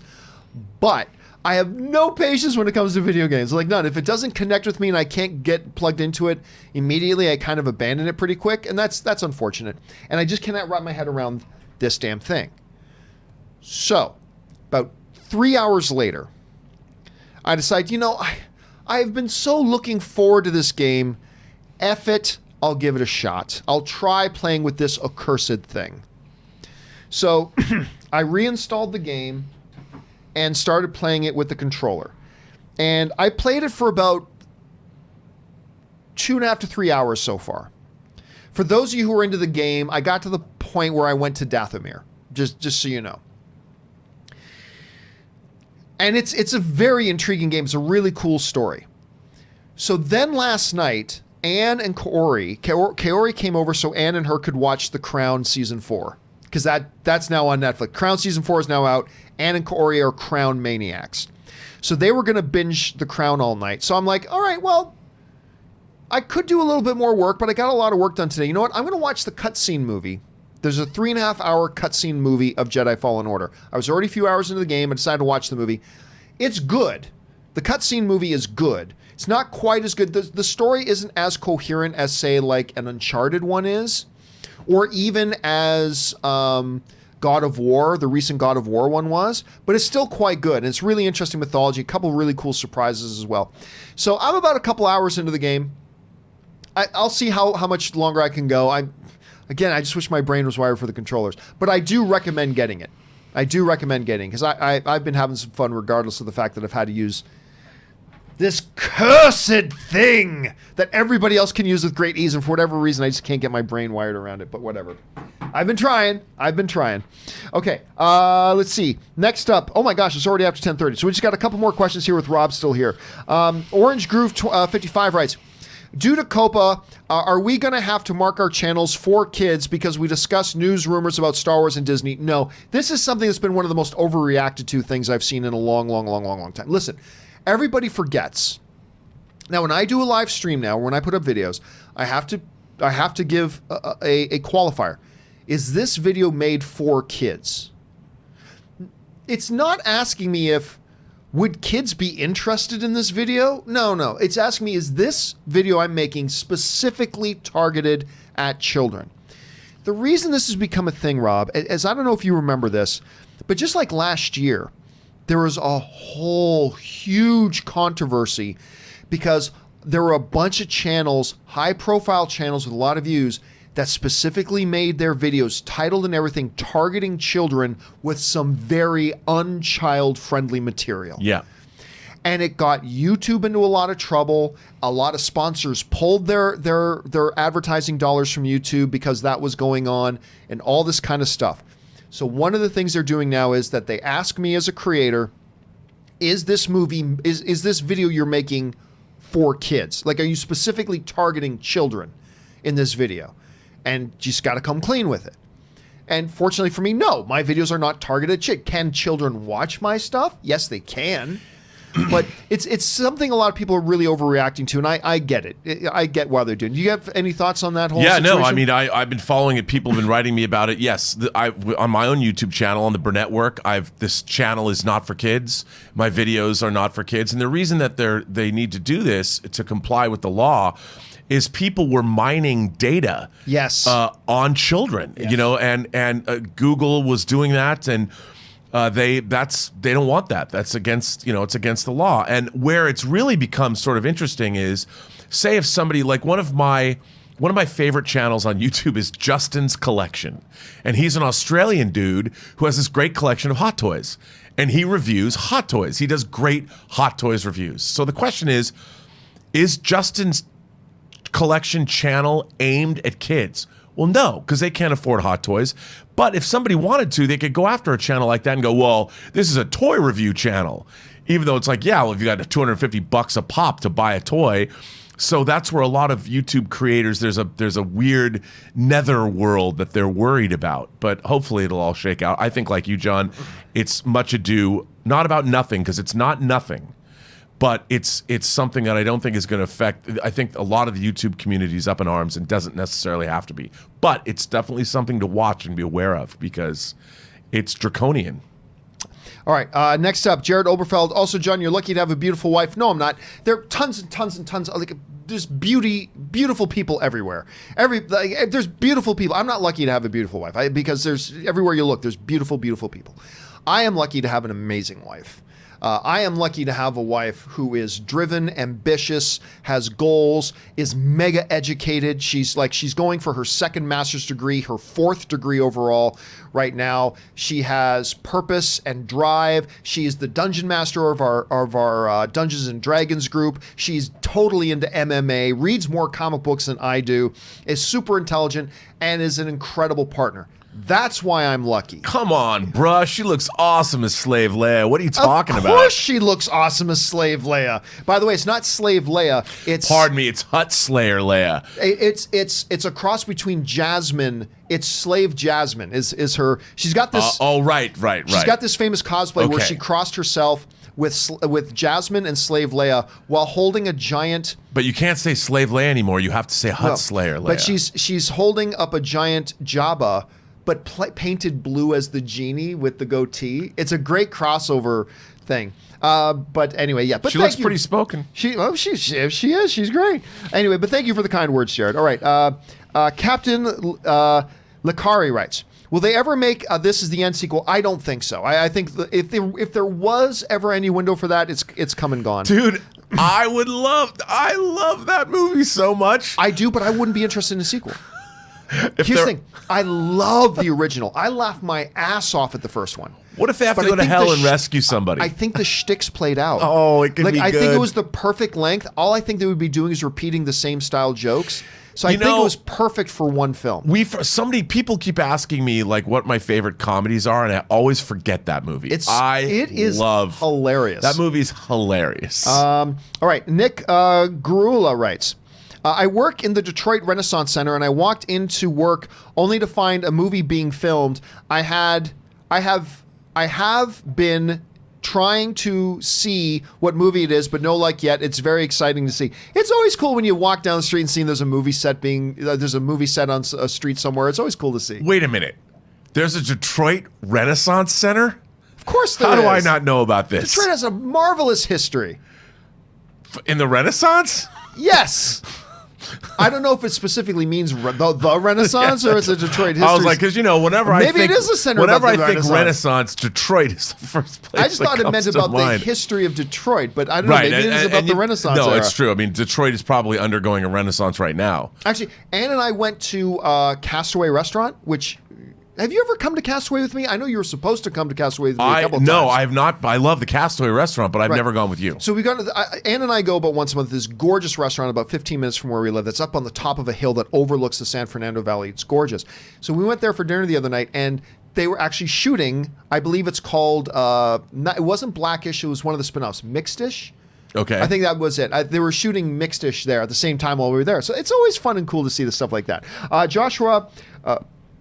Brugis writes, hey, John, it's my 20th birthday, Snyder Cut release. Well, we've already talked about that, but happy birthday, Joshua. I hope you have a magnificent day and a magnificent year ahead. Anthony Luculanu writes, got my fingers crossed that one of those 22 or 23 dates is for a Thunderbolts movie. They're my favorite superhero team. I highly doubt it. But it's possible. But with Joker doing well, you never know. Yeah, it's just that with all those other films that we know are going to be taking up, and there's only 1 or 2 spots left, and then there is Deadpool, and there is Fantastic Four, and there is Wolverine, and there is X-Men. But hey, it's possible. Sounds like something that would probably try to introduce on a Disney Plus thing. Because that's where they seem to be taking the risk. All right, last 2 questions we'll take with Rob here, and then we got to let him go. Shunilla writes, Kevin Smith will be the suitable guy to direct Slugfest. He is not a top-tier director like Russo's, but he is the right guy for the project. There is also going to be a question on if there will be an unconscious intentional bias because of their extensive knowledge in one of the rivals. Okay, so for those of you who don't know what Sunila is talking about, there's this fabulous book called Slugfest, a 50-year battle between Marvel and DC. It's a magnificent book. You should absolutely get it and read it. That goes into exactly that, the 50-year history of it just kind of, it's a documentary book, if you will, of all that kind of stuff. The Russo brothers recently announced that they will be producing a documentary based on that book. I brought up the one concern that I'm afraid that there are going to be some diehard DC fans that if there's anything in the documentary that even looks like it suggests Marvel was right in one area, they're going to go, Marvel bias, Marvel bias, Marvel bias, whether that's fair or not. I'll say this, Sunila. Why is Kevin Smith the right guy to direct it? Has he ever done a documentary? I'm not saying he hasn't, but why would you say that Kevin Smith is the ideal guy to do that when I don't know if he can make a good documentary? By the way, the Russo brothers are not directing this film. They're producing it. I could see Kevin Smith producing something. I don't know, Rob. How do you see all this? Well, is it a documentary or is it a docudrama? It's I believe it's a docuseries because it's based on that book. Oh, because if you're going to go do that as a series, it'd be more like Mad Men. Yes. It's whether you like Marvel or DC better. If you're telling this particular story, I don't think, even if you've worked in the MCU, it's not really about the interior universes of Marvel and Disney. It's about the publishing of it. So I think even if you had a bias from one side or another, I think you could still make a great movie out of it. All right, and with that being said, Rob's he's working on movies and today, John, The color timing, we're doing some tweaks on Tango Shalom. The color timing is all done this afternoon. That's it. Fabulous. So he's got a bunch of stuff to do. Rob, in the meantime, where can people find you and your fabulous self online? You can find me on Twitter at BurnettRM, find me on Instagram at RMBurnett, or find me on my own YouTube channel, The Burnettwork. And of course, we will see you back here again tomorrow. Yes, sir. And until that time, dude, we will talk to you later. Thanks for being here, man. All right, guys. We still have about another, what do we got? Another 20 minutes or so. So let's keep firing through your live questions that you guys have sent in. And we're going to pick things up here with Murray Reich, who writes, saw Ford v Ferrari. It's fantastic. 8.5 out of 10. I loved the film, man. Like I said, it's my number 4 best film of the year. I had high expectations. It even exceeded my expectations. Sunil Aros writes, and I know it's based on a book, but directors definitely got to take some creative freedom. And if there's little commentary, then Kevin's the guy. No. If it's documentary, you don't take creative freedom. I was saying that before. I believe movies should take creative liberties and freedom, but documentaries should not. So that's kind of my thought on that. All right, Murray Reich writes, 1 of 2. I saw on CBS Sports site that the NFL is looking to expand the season to 17 games with 1 wild card team in each league. Each team gets 2 bye weeks. The Super Bowl would be moved at the end of February. Each team gets to play at least 1 game internationally. If such a thing does happen, what are your thoughts on this? Will it impact the Oscars? No, they'll always make sure that it and the Oscars never happen on the same night. Those are the 2 highest rated television events every single year, is the Super Bowl and the Oscars. Both sides have no intention of putting that event on the same night as the other. They'll both avoid that, so that's not a problem. The NFL owners for a long time have wanted to make the season longer because they make more money if the season's longer. And I want a longer season too. One of the compromises they've always suggested is, what if we make the preseason shorter so that the players are still playing the same length of time, but now fewer of those games will be exhibition games, which are stupid and meaningless anyway, and more of the games will actually count and mean something. And giving them 2 bye, I don't know if I like the idea of them getting 2 bye weeks, but a 17 game, I'm all for a 17 game season. So what the details will be, I'm not sure, but I love me the NFL, and I would love a longer season. I really would. Not too long, but I love a longer season. If you cut out some of the preseason games, I think that's a good balance. All right. Jesse writes, 1 of 3. With The Mandalorian and the upcoming Marvel shows, when is talking spoilers acceptable? Like the bounty in Chapter 1 is now essentially a character in the show. When is it safe to openly talk about it? Not for a while. I mean, I haven't really figured it out, but the reality is, listen, there are still a lot of people who haven't seen it. When we will talk, and there's still a lot of people around the world who haven't had the opportunity to see it. So I'm not sure when. I haven't figured that out yet, but I think as of right now, it's still not safe to talk openly about it. When we do talk spoilers, I let people know in advance, hey guys, this episode, we're going to talk spoilers of The Mandalorian, but it's just there are too many people that still don't even have the ability to see. Now look, if it's a show that's available to everybody, like a Netflix show or something or whatever, it's like, hey, this is television. If you haven't seen it in the first 3 or 4 weeks, you obviously don't care about it that much. But with Disney Plus shows, we're talking about things where a lot of people around the world still haven't had a chance. So save the spoiler discussion for when we have specific spoiler videos. That's the safest thing for us to do right now. All right, Miguel Zion writes, I think that the new dates for the MCU are for Black Panther 2, Captain Marvel 2, Guardians of the Galaxy, Ant-Man, Deadpool. Maybe New Mutants is one. No, New Mutants, they've already got their release date for that. And I have a feeling that Fantastic Four is one, and Blade. Well, they've already announced Blade. That's going to be the big question. Right now, the money, what a lot of people are leaning towards is that they're thinking it's going to be Fantastic Four. I don't think so, but it's certainly a possibility. So I'm not saying it's not going to be that. I think it'll be something else, but we'll have to wait and see. Jeremy writes, I can't believe Amy Adams has no Oscar. She's superb. She is, but again, it just speaks to the fact about why the Oscar is the hardest award to win, because you can't just be superb. You have to be the best performance that particular year. And while it is crazy to think that Amy Adams doesn't have an Academy Award, there's never been a year that I thought she actually deserved to win. There's been many years, and she has many nominations, but she's always beat out by somebody who just happened to be better that year. So it's a crazy thing, man. Jesse also writes, 3 of 3. If the same as if Cap were to show up in episode 1 of Falcon and Winter Soldier and became part of the cast? When does a spoiler become an essential part of the rest of the show? And when do you think it's okay to discuss? Again, I always have the same rules for spoilers. If it's part of the if it's part of the marketing, it's fair to talk about. If it's something that has become part of common knowledge, for example, if a studio puts it up on their cast list, well, if it's public knowledge, then it's okay to talk about. But until then, nope, can't talk about it immediately. You got to wait. So we'll see how many countries have Disney Plus by the time Falcon and Winter Soldier come out. But for right now, it's still no bueno. You have to save that until we have spoiler-specific discussions. All right.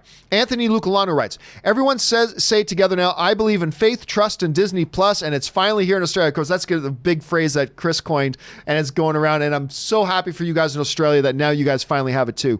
Evan Hill writes, go Hamilton Tiger Cats, it's great cup time. Okay, listen. There are many, many of you who have no idea either what the Hamilton Tiger Cats are or what the Grey Cup is. Canada has a superior football league. Now, let me qualify that statement. Canada has a football league called the CFL, the Canadian Football League, and their main championship is called the Grey Cup. Doug Flutie played in this. Warren Moon played in the CFL before he went over to play in the NFL. Lots of players do stuff like that. Obviously, the NFL is a better product. It is clearly a better product. But I actually believe there are rules in the CFL that make the game a little bit of a better game. And some of the significant rule changes or differences are this. Number one, 3 downs instead of 4. This forces a more wide open offensive style of football, which I really like. Difference number 2, it is both a longer field and a wider field. Again, that encourages more wide open offensive football. Another thing is, the end zones are not 10 yards deep, they're 20 yards deep, which again encourages more dynamic offense because you have a lot more room to play with in the end zone to try to throw touchdown passes instead of just a little small space. So there is no fair catch rule in the CFL. I like that. So there's just a bunch of rules, but clearly 100% the NFL is a better product. The NFL is definitely a better product. But I love the game. I love the CFL game. And the Hamilton Tiger Cats are my hometown team, just so you go. Enrique 305 writes, 2 DC movies hitting $1 billion in less than a year. Yes, little asterisks. One is DCEU, one is not, but still it's a huge step in the right direction. Again, I think there are a lot of great lessons to learn from the Joker movie. Edgar Magana writes, one of the 8 films will be a Hulk dog. The Hulk dogs, of course, from that first Ang Lee Hulk film. Who can forget the Hulk Poodle? Oh my God. Emalia 1981 writes, Collider said this in spring of 2019. It is time for all Snyder fans to wake up and realize there is no Snyder cut. Yeah, but again, listen, in Collider's defense, and I don't like to speak for them at all, but in their defense, remember, there are 2 different things. There is a Snyder cut as a put together cut of the film that exists.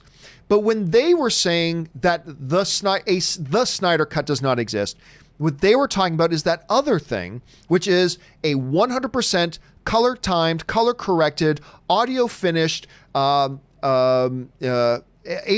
completed, all visual effects done, everything completely finished, a completed movie ready to be released to the public today. That is what they meant when they said a Snyder cut does not exist, right? The other thing exists. We all know it exists. We've all said forever it exists. Yes, apples are in the bag. What we're saying is that there's no watermelon in the bag.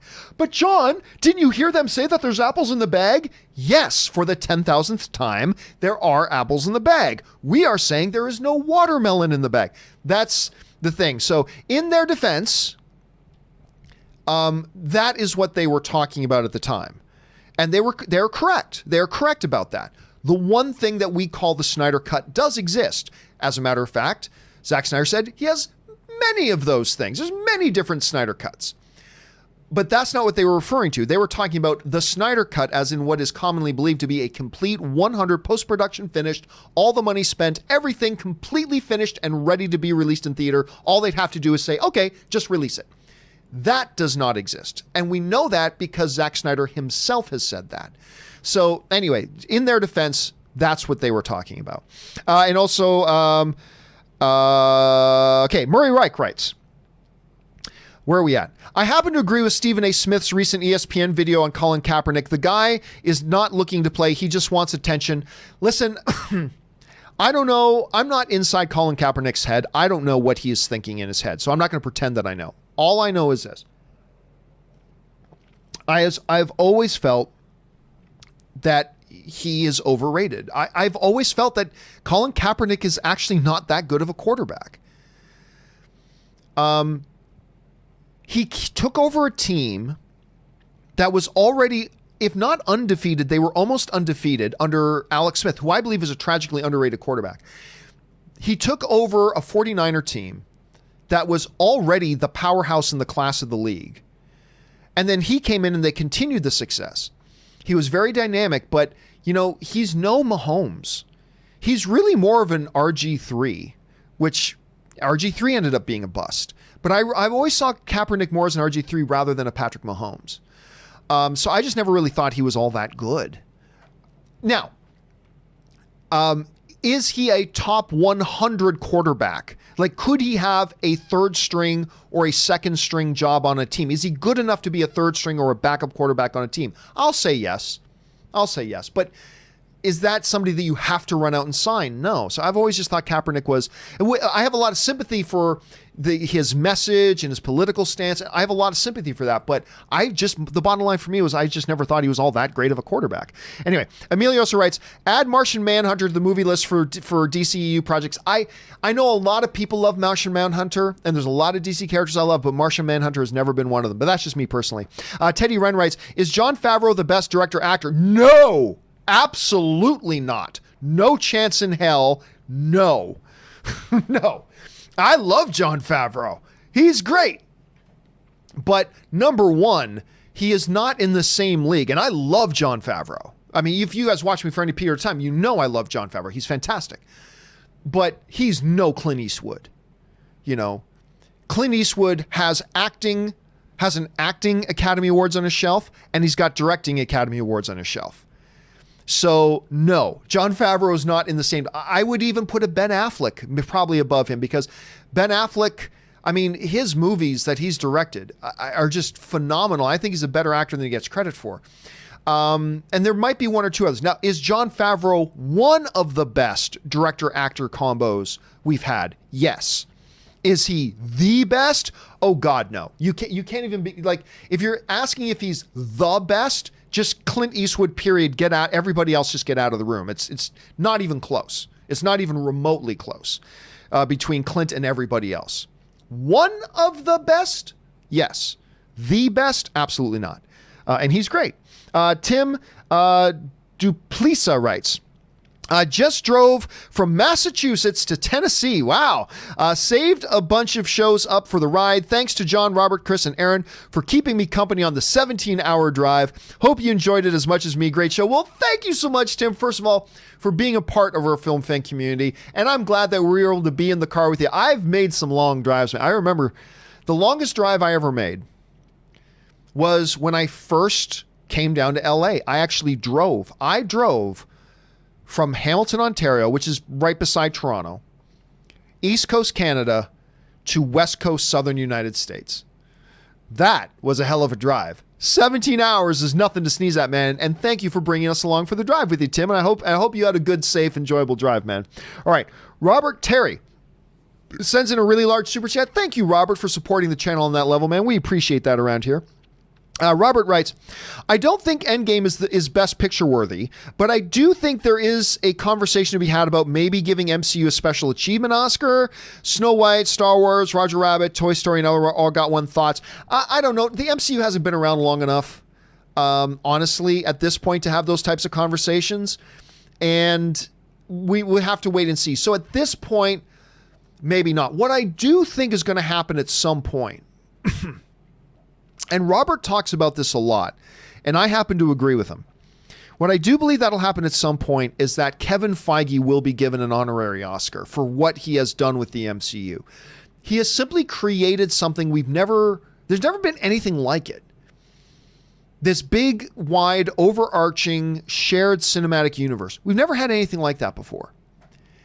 Not to mention the unmitigated success that they've all been, almost averaging $1 billion a film. It's nutty. So I do believe at some point, I 100% agree with Robert's assessment, that at some point we are going to see Kevin Feige get that Academy Award. It'll be an honorary one, but still, that counts.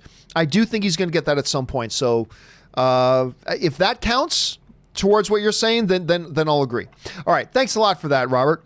All right. Sid Vicious writes, John, Ford v Ferrari was incredible. So good and fun. It's amazing. Terrific performances. And again, I'm not saying they will, but I'm just saying don't be surprised if we see both Christian Bale and Matt Damon, two actors from the same movie, both nominated for Best Lead Actor at the Academy Awards. Don't be surprised if we see it happen. Evelyn writes, the Snyder Cut is fetch. It's not going to happen. That's a good Mean Girls reference there. Stop trying to make that a thing. It's not going to happen. Stop trying to make fetch a thing. It's not going to happen. Well, I mean, look, it's not impossible. Warner Brothers could wake up one day and decide, you know what, let's just put the money into it. Let's finish it off and then let's release it. It could happen. The Hollywood Reporter is saying today that Warner Brothers does not have any plans to do that, but hey, you never know. You never know. Piggy66 writes, have you seen Who's Afraid of Virginia Woolf? Like, here's the thing. There's the old Elizabeth Taylor one, but I don't know if you're talking about that one, or I believe I've heard, did I not hear, am I going crazy? Did I not hear there's a remake of it coming? If you're talking about the remake, and if there is a remake, then yes. Or so then no, I haven't seen that, and I can't remember. If you're talking about the original, then yes, I have, and yes, I liked it. If I'm thinking of the right film, which I believe I am. Sean S. writes, John, my Canadian brother, hashtag release the Snyder Cut, a Gal Ben and many more are throwing their voices. Do you think it can actually be real and it may happen? Again, we talked about that ad nauseum a little bit earlier in the show. Quinn Fowley writes, finally saw Parasite last night. Such an incredible film. It is my number 2 favorite film of the year right now. But oh my God, that flashback scene between the kid and the ghost damn near gave me nightmares. Well, again, Quinn, I'm not going to go into that because, Quinn, listen, brother, I appreciate you being here, but you on a couple of occasions have said things that border very dangerously on spoiler stuff. So gotta be, I know you don't do it on purpose, but you just gotta be careful, brother. So I obviously can't comment because I don't want to risk giving anything away. Let's see here. Sergio Arma writes, I wasn't scared of The Shining, but I still think it's a well-made film and I really like it. My score is 8 out of 10. Oh, I don't find The Shining frightening. Then again, I find very, very few films legitimately frightening. I've probably only I can probably count on one hand the amount of films that I've actually found like really scary, that have left me frightened. Not a lot, but Shining's a great film. And again, it breaks my heart the more people can go see Dr. Sleep. Not because I'm all invested in the Shining franchise, but because Dr. Sleep's a really good movie. It always breaks my heart when a really good movie, whether it's a Booksmart or a Dr. Sleep or something like that, just doesn't get the attention it deserves. It's such a well-made, very enjoyable film. Guys, run out and see it. It's still in theaters. Go see it while it's still there because it totally deserves the support. ZOMG Ruler writes, Richard Donner cut got done, so will Snyder cut. Very, very different things, ZOMG. Very, very different things. Not to say that it won't, but it's very, very different things, and they didn't need to spend $25 million to finish it, or as Rob suspects, maybe $50 million. Could be more, could be less, who knows. Suthius also writes, hey, Mr. C, I really hope the apples are squished badly and abruptly by the watermelons. Waiting for these apples to spoil is taking way too long enough. Again, I don't even think the money is the big thing that would stop Warner Brothers from releasing it. I think it's, if you're Warner Brothers, why would you release it? All it's going to do is create unfair discussion in comparison with what they have. It's going to re-bring up the whole political stuff about the Ben Affleck stuff. All it's going to do is reintroduce the discussion about Henry Cavill. They could do it. They could. I'm just saying, if I'm Warner Brothers, I'm wondering what's the benefit? If I'm Warner Brothers, what's the benefit of doing it? And I don't know that they see any benefit to doing it. They could do it. They could. I'm not saying they won't. I'm just saying, if I'm personally Warner Brothers, if you honestly sit back and look at it objectively and put yourself in their shoes, what's the advantage of releasing it? Of number one, completing it and then releasing it. And I don't know that there is one, but they may say it. Doesn't mean there's not. Okay. Ryan Lohner writes, my big question for Snyder Cut advocates. What if a complete Snyder Cut is released and it sucks? Are you prepared for that? Here's the thing, Ryan. the people who advocate for a Snyder Cut release are going to say it's awesome no matter what, because they're too invested in it. People at this point have been so invested in it. And let's face it, we're all guilty of this. This is a human trait. This isn't a Snyderverse people trait. This is a human trait. We all do this. But at this point, as humans, what's going to happen is there are some people who are so invested in the Snyder Cut thing now that if Warner Brothers did complete it and released it, even if it was horrible, and I'm not saying it would be, but even if it was, the Snyder Cut advocates are going to loudly proclaim that it's the greatest thing ever because they're just too invested in it at this point. And that's what we as humans do because we're kind of stupid. You do it, I do it, we all do it. And that's one of our more stupider traits. Samir Tesfaye writes, I think they moved Kingsmen for corporate financial reasons. They're not confident it'll make money and so want the loss to be counted later in the year. Just a guess, by the way, release a Snyder Cut, please. I don't agree with that. Like, I could see you doing that and pushing it to a different fiscal year. I could see doing that and releasing it to a different fiscal year, but it's still going to count towards that fiscal year. So I mean, there might be something to that, Samir, but it seems to me if you're going to do that, you'd put it to, again, a completely different fiscal year, and they're not doing that, so I'm not sure that that's the case. Let's see. Gabriel Bloom writes, how would you react to the first Rise of Skywalker trailer after Luke says no one's ever really gone and Jar Jar does an evil laugh and title says the rise of Jar Jar Binks? It's simple. I would simply not go see the movie. It's just that easy. I have a movie pitch. Crab L. Oh yeah, I remember that. Crab L. The movie with Darth Jar Jar as the villain while wearing an iron spider with ketchup and eggs as the second villain. Everybody's always trying to come up with these huge scenarios combining all the things that I don't like into one big thing. And that would be one that's oddly enough, Gabriel, some people would probably still want to go see. Quinn Fowley writes, maybe the Kingsman was pushed back that far because of the new Sonic trailer. What? Because of the new Sonic trailer, and Disney became worried about all the subverted expectations that could ruin Kingsman in the ground. That's, again, mixing a whole bunch of different stories into one thing. You never know. There could be a whole Barney the Dinosaur thing there, Quinn. I realize that message probably didn't make much sense, unless you know all the different stories, yes. But then again, neither does the concept of Barney being a subvertive movie, so there's I mean, absolutely, again, I still can't conceive of a dumber thing that a company executive has said other than that. This Barney movie. You mean the movie about the guy in the purple dinosaur costume? Yes, that's right. We're doing a Barney movie, and it's going to subvert the audience expectations. We are, again, let me just double check. Purple dinosaur movie. Yes, it's going to be fabulous. It'll surprise and astound and subvert expectations. That has got to be the dumbest effing thing I've ever heard a company exec say. Anyway. We'll see how that all turns out. Daniel Hinosa writes, The Last Jedi is okay, but the tone is all wrong. Odd bathos? Do you mean pathos? And I disagree. I think the tone is right. I have some issues with The Last Jedi, and I've gone on with those ad nauseum. But I actually think the tone of the film is quite right. But that's just me. But hey, all these films hit us in different ways. Sam Miluish writes, the laser eye line... Oh, that's right. The laser eye line was Mysterio's mouth. Thank you. I said, so what was the comic book thing just recently where a villain says, if you don't shoot lasers out of your eyes or have capes and nobody pays attention to you? That's right. It was Mysterio that said in Spider-Man Far From Home. Thank you for that follow-up, Sam. I appreciate that. All right. Advanced Junior sends in a really large super chat. Thank you, Advanced. Appreciate that, man. He writes, I don't know if this has been brought up yet, but I think the movies in theaters had to compete with Disney Plus this past weekend. Might explain the low performance of Charlie's Angels. Thanks for all you do, John and Rob. Love the show. I don't think so. Look, there's always a distinction that you need to make between the impact and an impact. Do I think there was an impact on this weekend's box office because of Disney Plus? Sure. Because even if one person stayed home this weekend who otherwise would have gone to the movies just so they could watch something on Disney Plus, then just even one person doing that means there is an impact. But was it a definitive de facto impact? I don't think so, because look at Ford v Ferrari. Ford v Ferrari came in at expectations. They projected it for 30 million. It made 31 million. So the only way that works, Advance, and I like the way you're thinking because you're trying to look at different angles to this. So I like the way you're approaching this. The reason, though, I don't think it applies because now you would have to say that only people who were going to go watch Charlie's Angels were interested in staying home and watching Disney Plus. Whereas people who were interested in Ford v Ferrari, they still went out and did. So, an impact? Yes. I think if it was going to be the reason, we would have seen it had also a big negative impact on Ford v Ferrari, and it met and maybe even just by a tiny bit exceeded its projection.